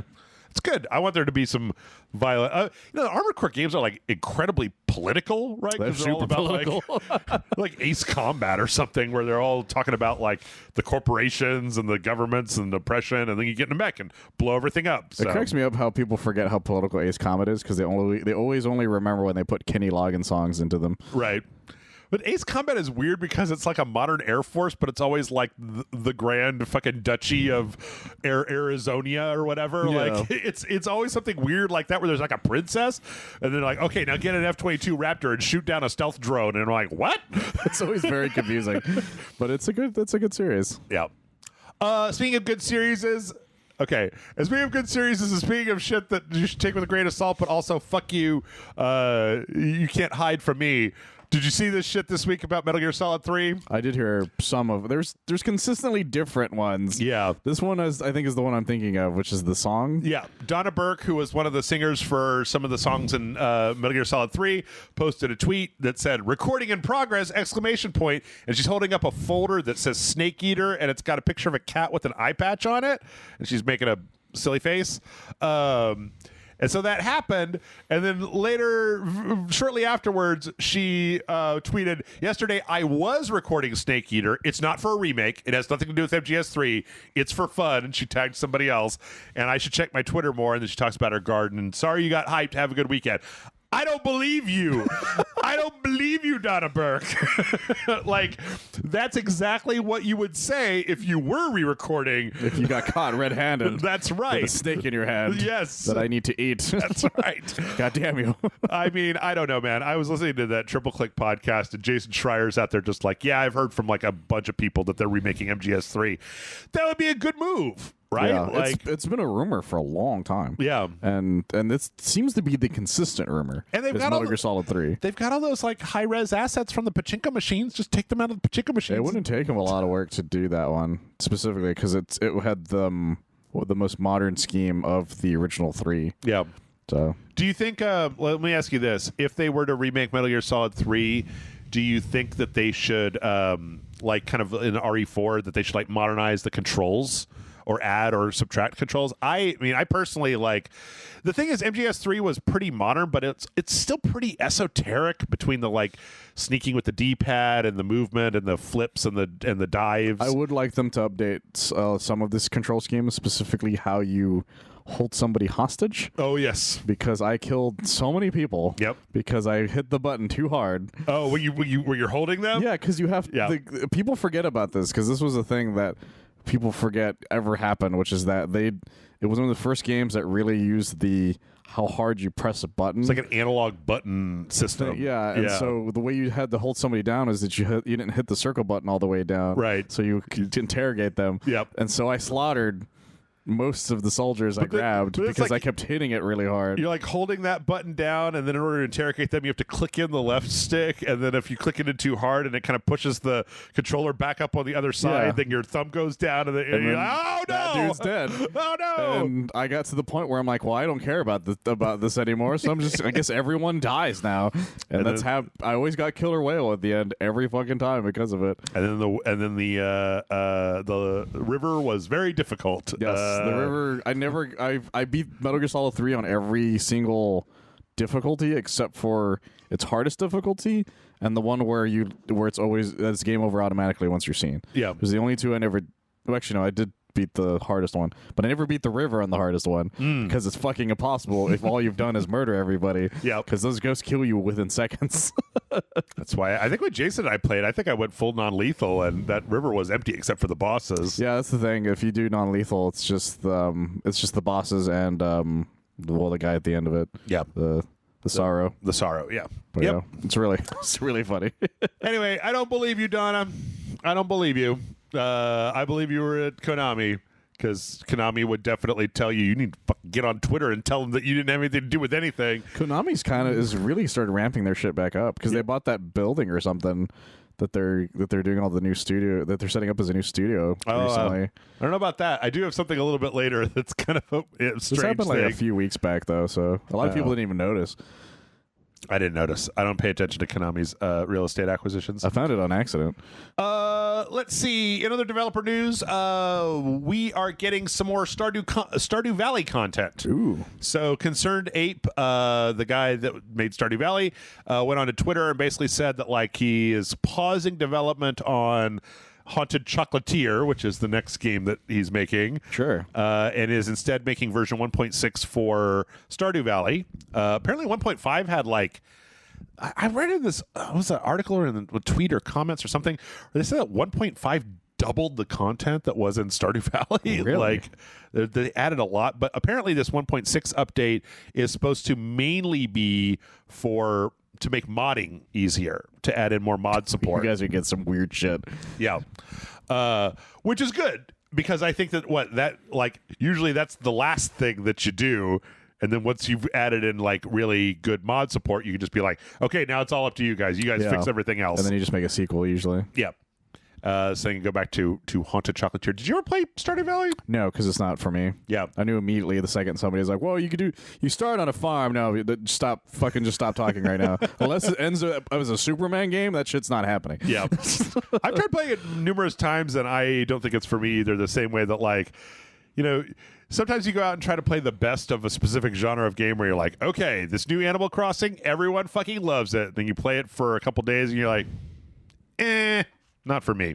Yeah, the hard thing about Animal Crossing that you discovered when the last one came out, you're like, oh, the time happens normally? Oh, fuck that Fuck shit. that. Fuck that shit. I have a life. Fuck you, Animal Crossing. I've got 8 hours to play you, and they're just like, wait for tomorrow. And I'm like, you wait for tomorrow. Go to hell. Like, Go to hell. Exactly. Let's see. Next up, oh yeah, Resident Evil 2 and 3 on the PC had an update last week. And apparently once that, it was like 1.4 update or something like that. And both of those games were then missing all of their ray tracing options and all of their 3D surround sound options after the update happened. Yeah, I heard about this because people were worried. They're like, what the fuck does that mean? Yeah. And they thought that was like, because there was nothing in the update to mention that it was happening. Yeah. And then Capcom finally... And the weirdest part is Capcom didn't give an update for a while either. Because this had happened like, what, a week ago? Or something like that when people first noticed on Twitter? I think it happened like a couple days ago. I don't remember. It wasn't that... It's still a lot longer than you expect a company to react to. Yeah. Kind of thing. And finally somebody, I guess, finally got off their ass and they're like, oh, it was an accident. I swear to God. Yeah. Yeah, so they went back in, and as of recording, they're back in the game. But okay. In fact, that happened like today, like while we were recording. This happened. There was an update. Like the second news story I have had an update, basically saying like that shit's back. Somebody turned something off somewhere. So yeah, because I saw like a news story for it, and I was just like, that's fucking weird that it even happened. Yeah, but. No. Shit like that happens, or not shit like that specifically, but stuff happens where an update will turn off something that no one expected all the time, so. Yep. Let's see. Did we talk about this last week? No. Okay. I thought I remember. Because I think this happened right before we recorded last week. The Suicide Squad Kills the Justice League has been delayed. To next year. To 2024. Now... I was reading some about this, and it's kind of interesting what they put out a statement basically saying, like, with the standard boilerplate, we have made the tough but necessary decision to take the time needed to work on getting the game to the best quality experience for our players. Thank you, blah, blah, blah, blah, blah, blah, blah.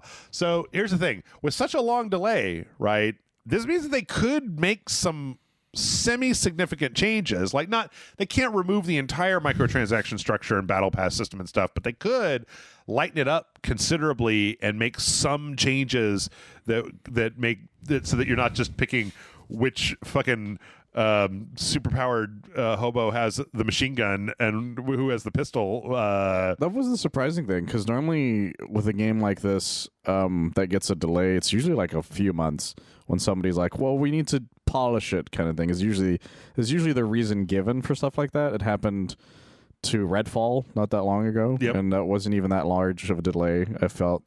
It happens to a lot of games, and this is one of those ones where they were so gung-ho that they set an entire PlayStation event to talk about it for, 15 minutes or something like that? Something like that. And they were like, I'm so excited to tell you about all the shit that people don't like about games in general that we put into our game. And you're like, no.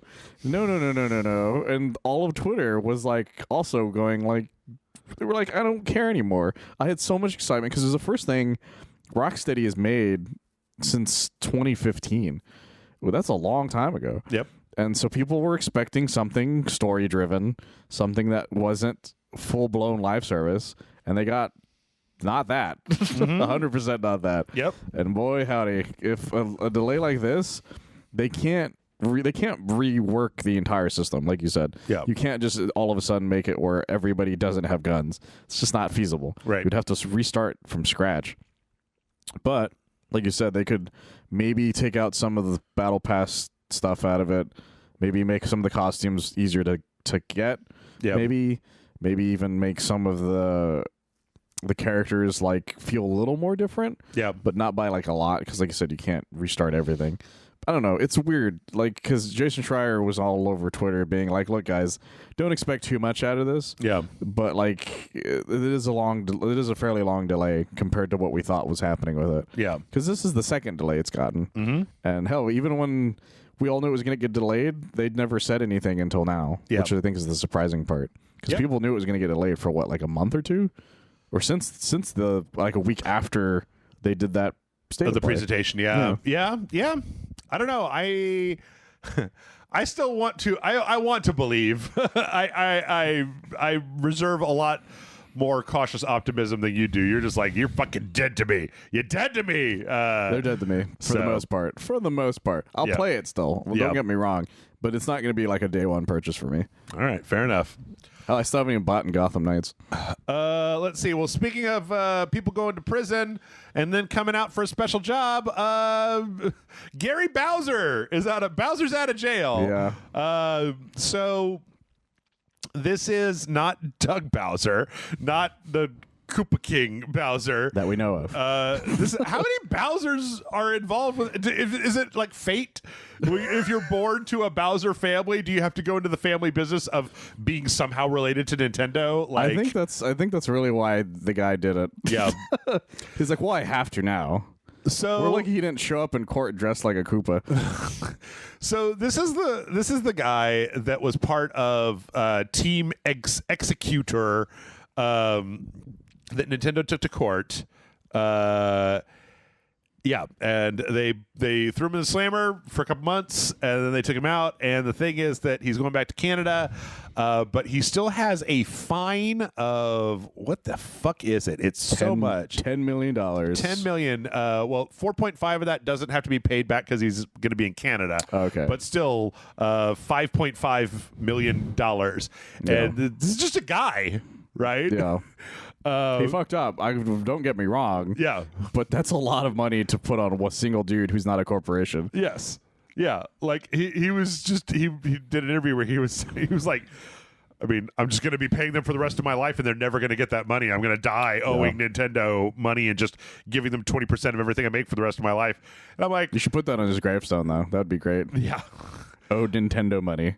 I don't know. Maybe you could crowdfund it. He would have a better, he might actually have people would actually help him out. That's the funniest part. Because the thing is, that's excessive. It's super excessive. For a private citizen. I mean, not for like a corporation, but for a private fucking citizen, you know? They did it to make an example of him, sure, but that's such a high fucking price. Sure. Like, if it was 100,000 or something, I probably would be like, I still would think that was a little steep, but it's manageable. Right. I feel like you could do that in 10 years. $4.5 million. I don't see anyone doing that at any point. I don't even know how old Gary Bowser is the other thing. Like, he would have to be fucking exactly 20 years old for me to feel like he could make that work. I believe this is him, so not... If that's a picture of him, that dude looks like Santa Claus. That dude is super old. Yeah. There's no way he's ever going to even get to 1 million. Yep. Jesus Christ. Yeah. So this is a bit much. This is, I mean, like, it's always good to remember, right? Corporations are not your friends. And Nintendo can be a real fucking son of a bitch. Oh, like, 100%. They can be vindictive assholes. The only time I think that this was... the company I feel like is worse is, remember when Ubisoft sent those dudes around to that guy's house or whatever to like the fucking thug guys? Like, that was the Far Cry leaker, right? Yeah, something like that. If I remember correctly, I think it was Far Cry. He was like, had a Discord or something, and they fucking came to his house. Yeah. It's just crazy. I don't know. I've heard that this isn't the first time he was like, charged with something like this, but they sure as hell made sure it was the last time. Yeah. Agreed. Let's see. You know what? Actually, Let it ride. Do it again. What are they going to do? Give you another fucking fine? Add it to my tab, assholes. Yeah. Just fucking let it ride. Well, the other thing that's fucked up about this whole thing is the fact that, like, this guy wasn't even the dude in charge.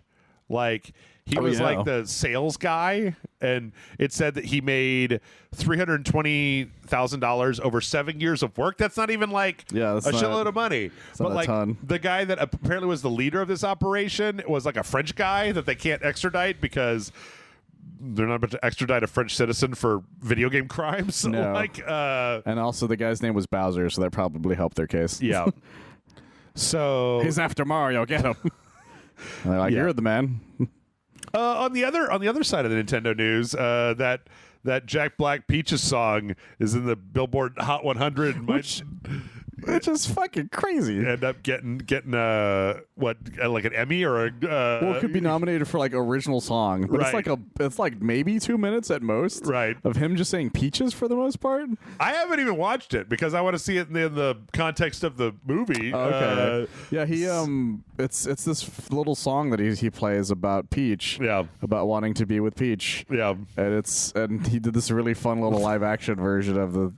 And then song. like Nintendo made like or Illumination made like then the movie version too. There's like another one, right? That's like a movie version. Yeah, they came out with a version they call the official music video. Yeah, which is it's the clip from the movie, but there's also some other clips from the movie itself in there. Okay, so it's not like just the scene. To make it not just the scene. It's very weird. But it's a really short. That's the other thing. That's what makes it so easy to get stuck in your head. Because you can finish it and re-listen to it very fast. So it's not a lot to memorize. It's a very strange thing. I'm glad to hear that that movie is doing very well. Yes. I want more companies to make like actual honest to God good faith attempts to make video game movies as opposed to all the garbage. And like I'm gonna do a quick Jeff repeat, a quick blast from the past from Jeff, as it's like I don't know how often we have to tell executives this lesson of just like, did you make a high quality thing based on the franchise that I like made by good people with a decent budget? Yes, I will go pay for that. And it was like, just give them trash and put the name on it. They'll fucking eat that trash. And then it doesn't do very well. And they're like, nobody wants video game movies. Just stop making any video game movies. And it's like, maybe take it seriously for 5 minutes. And they're like, oh, look, I'm taking it seriously for 5 minutes. And you can just make a shitload of money. And it's like, yes, do that. It's the comic book thing. Right. For a long time, comic book movies, there was a handful of them that were really good. Of course, Superman the movie. People love, of course, the Michael Keaton Batman. Yep. But then you also had, Dolph Lundgren's The Punisher. Right. That 90s Red Brown Captain America movie. Oh, I always remember the, what for a while was all the Midnight Suns. It was like fucking Blade and Elektra and Daredevil. God, Elektra was just fucking terrible. But people loved Blade. But Elektra was one of the worst movies I've ever seen in my life. And Daredevil, people go to bat for Daredevil, especially the director's cut. Nah. But the thing is, once people started taking that shit seriously with Iron Man 1, like, oh, wait, we can make $1 billion off of these things? Yes. If we take it seriously? Yes, like, you can. Yeah, dude, just like we were here the whole time. We were just waiting. Right. And that's what's happening with the Super Mario Brothers movie and the Last of Us show. Mm-hmm. It's like, dude, we were just waiting for you to take it seriously for like 5 seconds. Yep. They're like, oh, that Uncharted movie, you know, we didn't that work? They're like, no, because you didn't take it seriously. And meanwhile, the comic book movies, they're just like, okay, we got those nerds hooked. Just fucking phone it in. Just phone it in. I don't even give a shit anymore. Who cares what it connects to? Nobody cares. Those nerds will go see it. Put fucking somebody from a different franchise into this movie, and they'll all go nuts for it. And we've all finally wised up. And like, did anybody watch Ant-Man and the Wasp: Quantumania? It did decent. It did better than all the other Ant-Man films, but that's not a lot. That's not saying much. That's the saying. Yeah, that's not saying anything. That's like the highest grossing Blade movie. Like I don't dislike Blade, but like it wasn't ever a big mainstream mass appeal thing. So we got Blade Trinity. Yep. Well, speaking of movie monsters, Gollum, we got some news from the Gollum game. This is really weird, Michael. So Daedalic Entertainment, Daedalic My Balls Entertainment said that they put out their collector's edition, which is called the Precious edition. Of course, that's what they called it. Yes. And it's got the normal bullshit. Art book, soundtrack, something else. I think it may be like a season pass. But one other thing it has is apparently they recorded a lot of background dialogue in Sindarin, which is the Elvish language.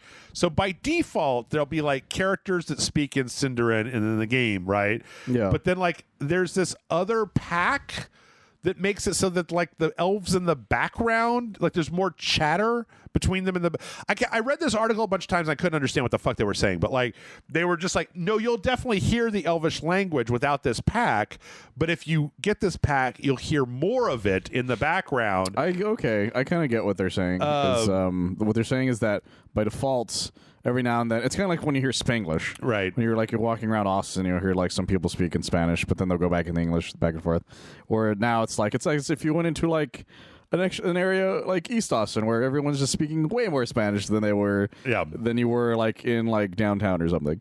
Like it's kind of like that idea. But apparently this option is also going to be just like individually you have to pay for it pack if you didn't do the digital edition. And they justified this by saying like, well, we had to train a bunch of voice actors. Like you just hand somebody Elvish, and then you know when you're watching a Japanese movie and then some guy comes out and starts reading phonetic English and you're just like, yo, cowboy, what is your problem? So they had to like bring in vocal coaches to teach voice actors how to like speak Simlish Silmarillion, Sindarin, whatever the fuck it's called. And so they're like, yeah, we had to pay for that, so you have to pay for that. And I kind of feel like it's not my job to pay for your decisions. You could have just not did it. Gollum video game. You could have hired the 5 guys who know how to do it, and that would have been fine. They could have all spoke English, and I wouldn't have complained.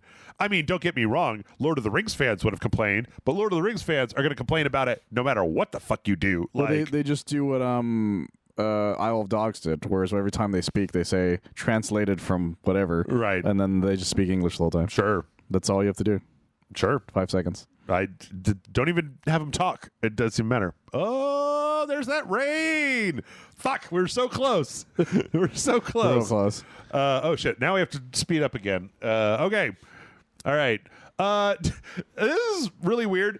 Diablo 4 on launch is not going to have an overlay map option. I'm sorry, what? Yeah, so like, okay, normally in Diablo you've got the map in the corner, but then if you hit tab, it'll like cover the screen so you can like see through it. Like a map. No, not that. Not at all? Not at all. And in fact, when asked, because they posted about it, and one of the Rod Ferguson was asked on Twitter if they had a plan to put that in there because it wasn't in the beta, and his response was not at the moment. So not even like a plan to put it in there. They probably forgot about it entirely. Oh, you guys like that shit? Yeah. That's fucking crazy. I don't know. Like it's one of those things where it's like, what? Why? But why? But what? But why? I'll never understand what they're doing. Yeah.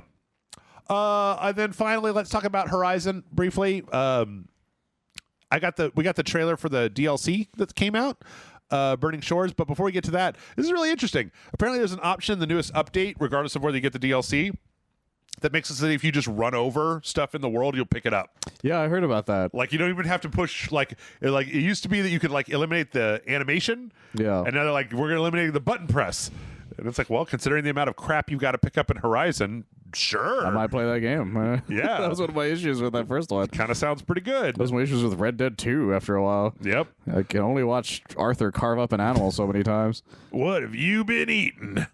Yep. So that happened.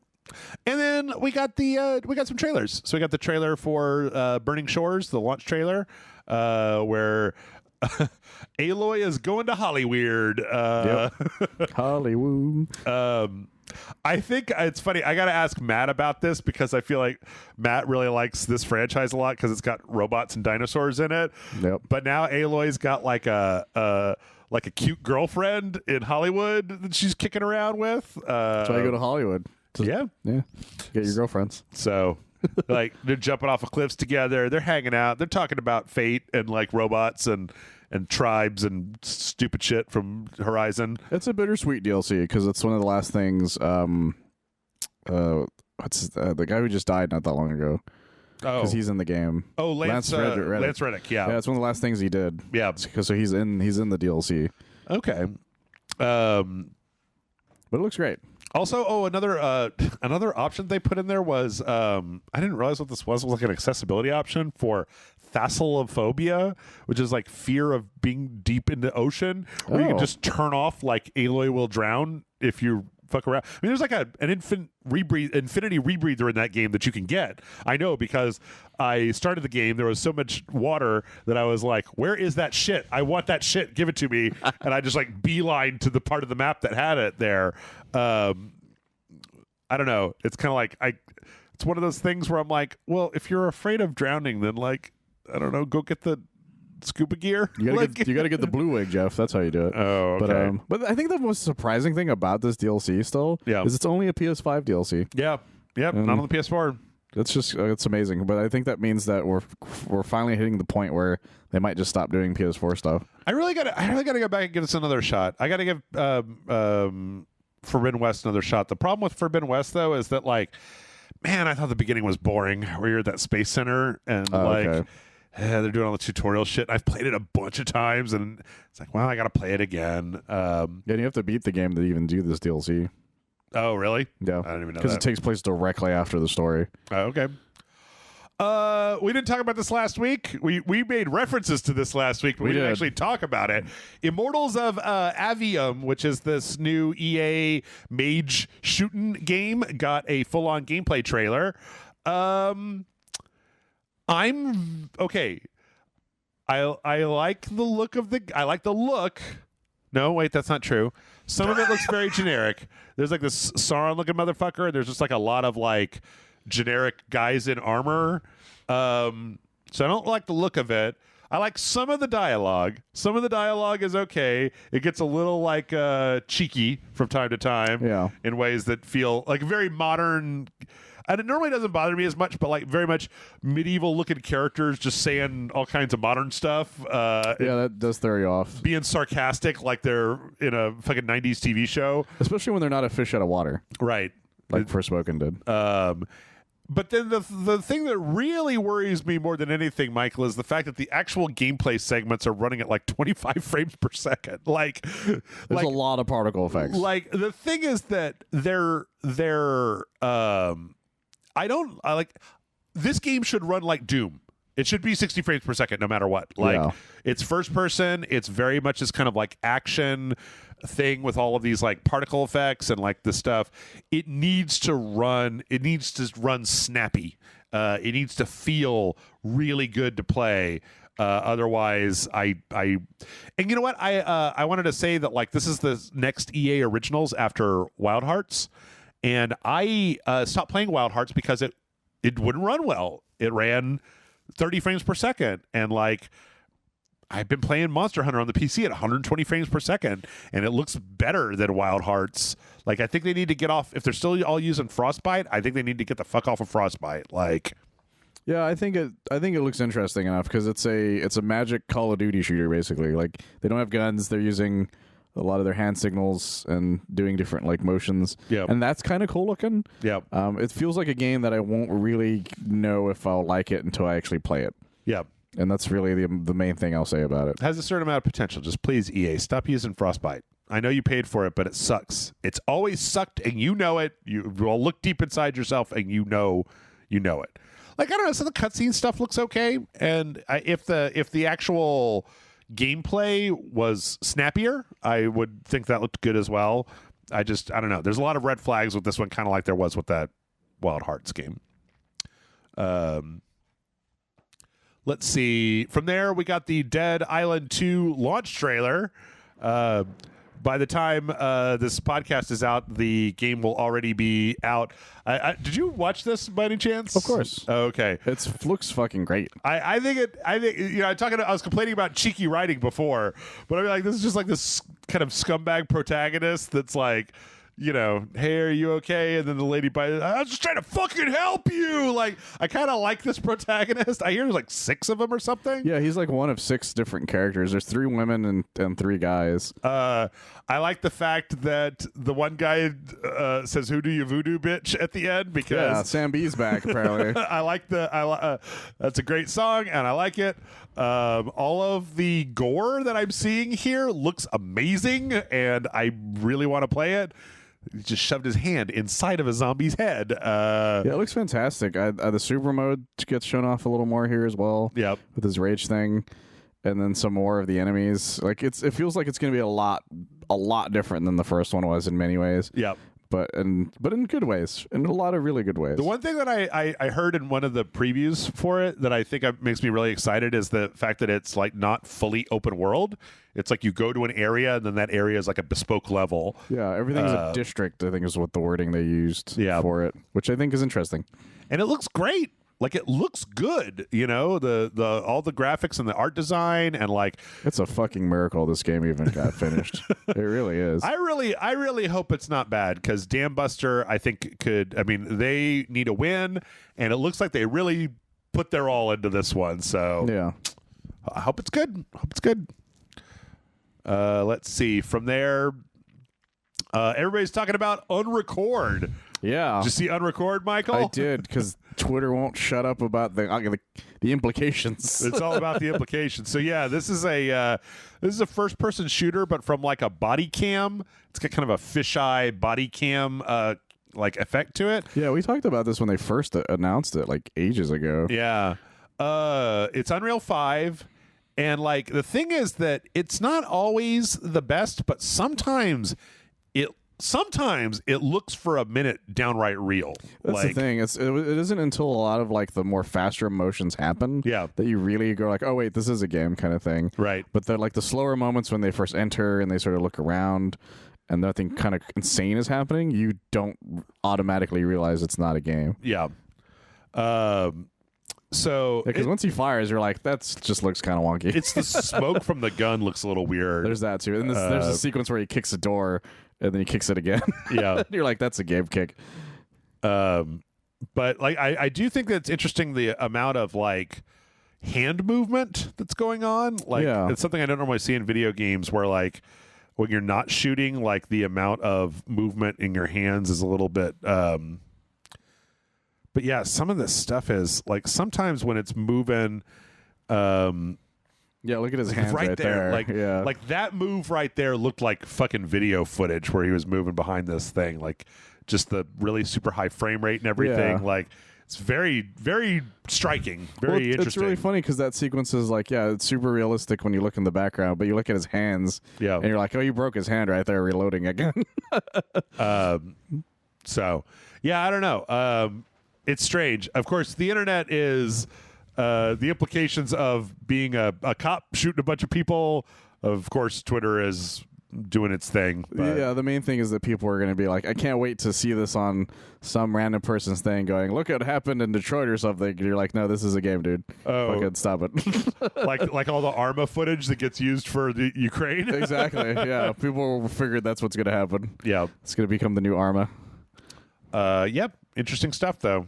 The developer also put out also put out a thing showing that, like, no, this wasn't a trick. Like, here, it was like they filmed their workstation running the game in, like, DevTools.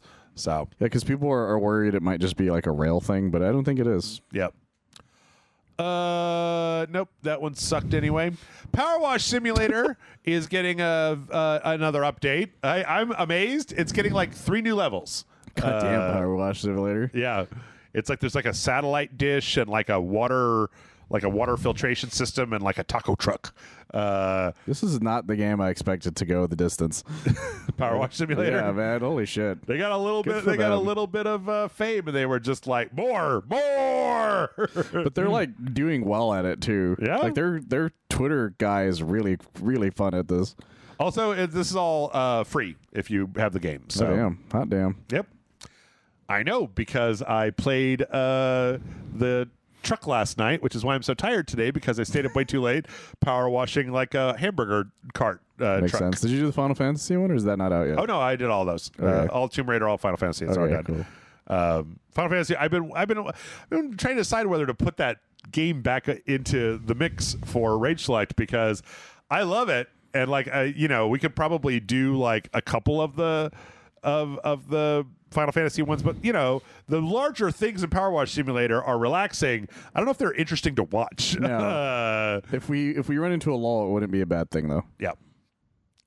Let's see. We got a 2-minute introduction for Advance Wars 1 and 2 Reboot Camp, which is coming out, which will be out by the time this is on. Talking about the 3 Orange Star commanders. Andy and the lady, and then that big guy. I don't even know Andy. I don't know their names. But they showed a little bit of the game for the first time in a long time. They did a really, really, really good job with this remaster. I'm really glad it's finally coming out. Yeah. We will not speak as to why it wasn't originally, but I'm finally glad it's coming out. Yep. I mean, Max. And then who's the last one? What is it? Oh, no. I skipped over her. That's Max. And then It's probably the last half of it. Sammy. Yep. Andy, Max, and Sammy. Yep. There you go. War. Sandwich. It's so fun. What is it good for? We got a really weird. We don't have to talk too much about this, but there was we got a release date of the 25th for the next DLC for Xenoblade Chronicles 3, and it's got the guy from. It's a prequel. It takes place before the game, and it's got the dude from. I think it's from Xenoblade Chronicles 2. I think so, if I remember correctly. Yeah, in it, because that was part of one of the things they announced a while back. Is that Shulk or no? Shulk is the first one. He's the blonde guy. That guy. I don't remember what his name is. Anyway, although that might be Shulk. I don't know. If you're into Xenoblade I never Chronicles played the whole thing. 3, Nintendo has you covered with a metric shitload of DLC. I'm always surprised for how that game. much that series continues to keep going. Yeah, me too. I don't know anybody who's actually played it except for like 3 people or maybe 2 people at most. I think somebody was trying to get me to do it, but they were barking up that wrong tree. Let's see. We also got the launch trailer for the Final Fantasy Pixel remasters. Those are all out. Just letting you know. So you're gonna end up finally doing it? Pixel remasters? Yeah. I don't know. Because they added that pixel the text thing. Yeah, finally. that font, the pixel So that was the one font. thing we were very upset about for a long time. Well, yeah, I'm pretty sure that the PC they already had like you could just go and replace the font type of thing. That's right. But I don't know. I mean, the thing is that they're like $15 or $20 a piece, and there's no pack that has all of them. There is. Is there? Yeah. Oh, I looked on the PS4. I couldn't find one. I'll have PS5, to find it again but- because there's a name for it. They said if you buy them all together, they even give you like this free set of wallpapers for the PS4. I did a whole article on it. Maybe. I don't know. I mean, the thing is that most Final Fantasy games start real slow, so it's like, hey, we got 6 games that don't get going for several hours. Yeah. The only thing that bothers me is I can't get a physical version of it. Yeah. Because the only U.S. physical versions of them were so limited. That eBay people were selling them for stupid prices. No, I remember because we for had like $1,000 for one of them. We had the story that Square Enix started sending out emails to people like 3 weeks ago that had already put in their pre-order saying like, we're about to charge you for your pre-order. Yeah. So And the only way you can get it now physically is for the international editions. oh, okay. And which is doable, but I'd rather just not. I'm better off just buying it digitally. Yeah.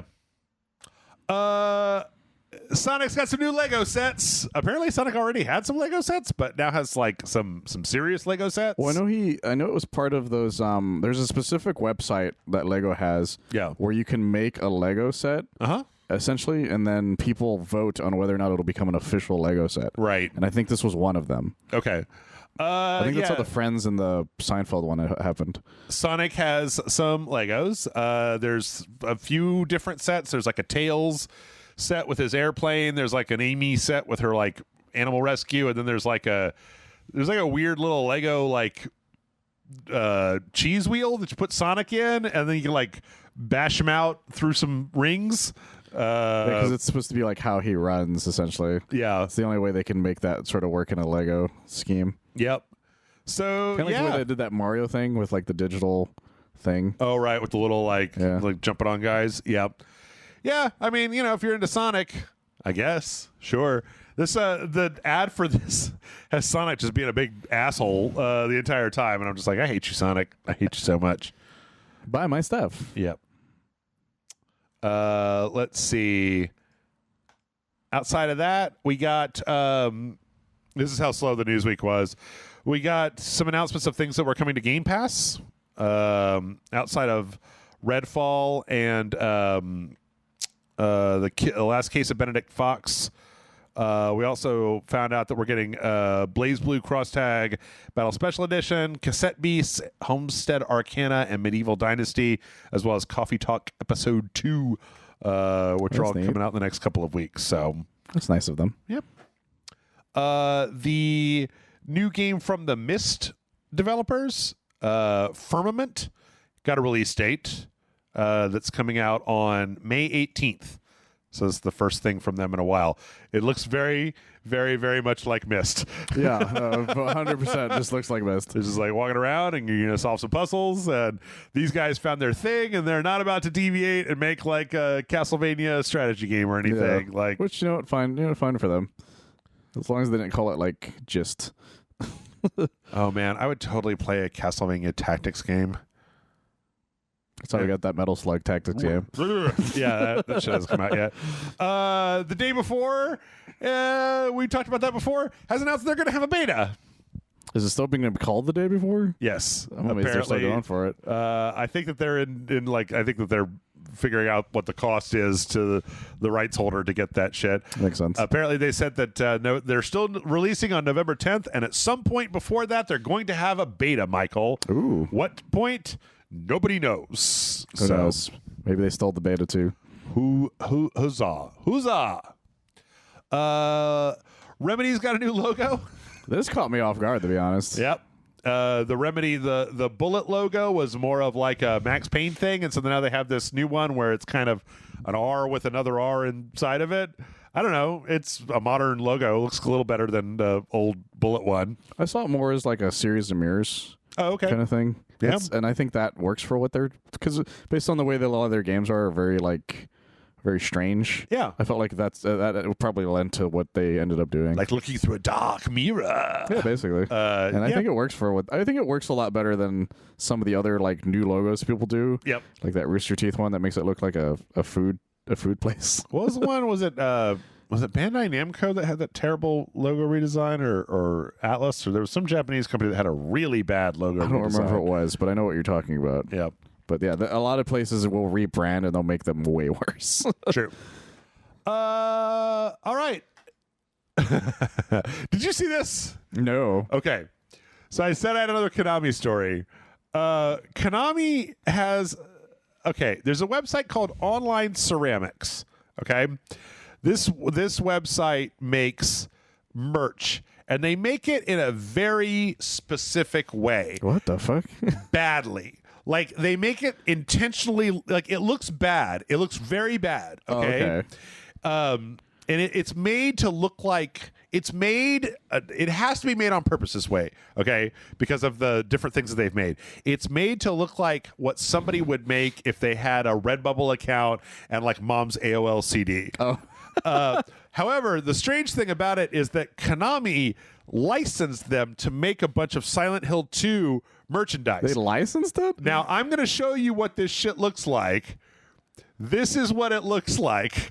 The main thing here is that all of their shirts, all of the merch has like online-ceramics.com on it, and I think that's because you may not know that and I may not know that, but I think that these guys are kind of a big deal because these shirts are also like $60 a pop. Oh, fuck. And then like on the back is a really grainy screenshot from Silent Hill 2 and this quote that says, all you care about is that dead wife of yours, and then also a second instance of the website. It looks like I think it's supposed to be, it's so amateurish that it's charming. Yeah, right? That's the idea, I think. Because like something you can find at a Goodwill. This is the tip of the iceberg, Michael. Like there is a lot.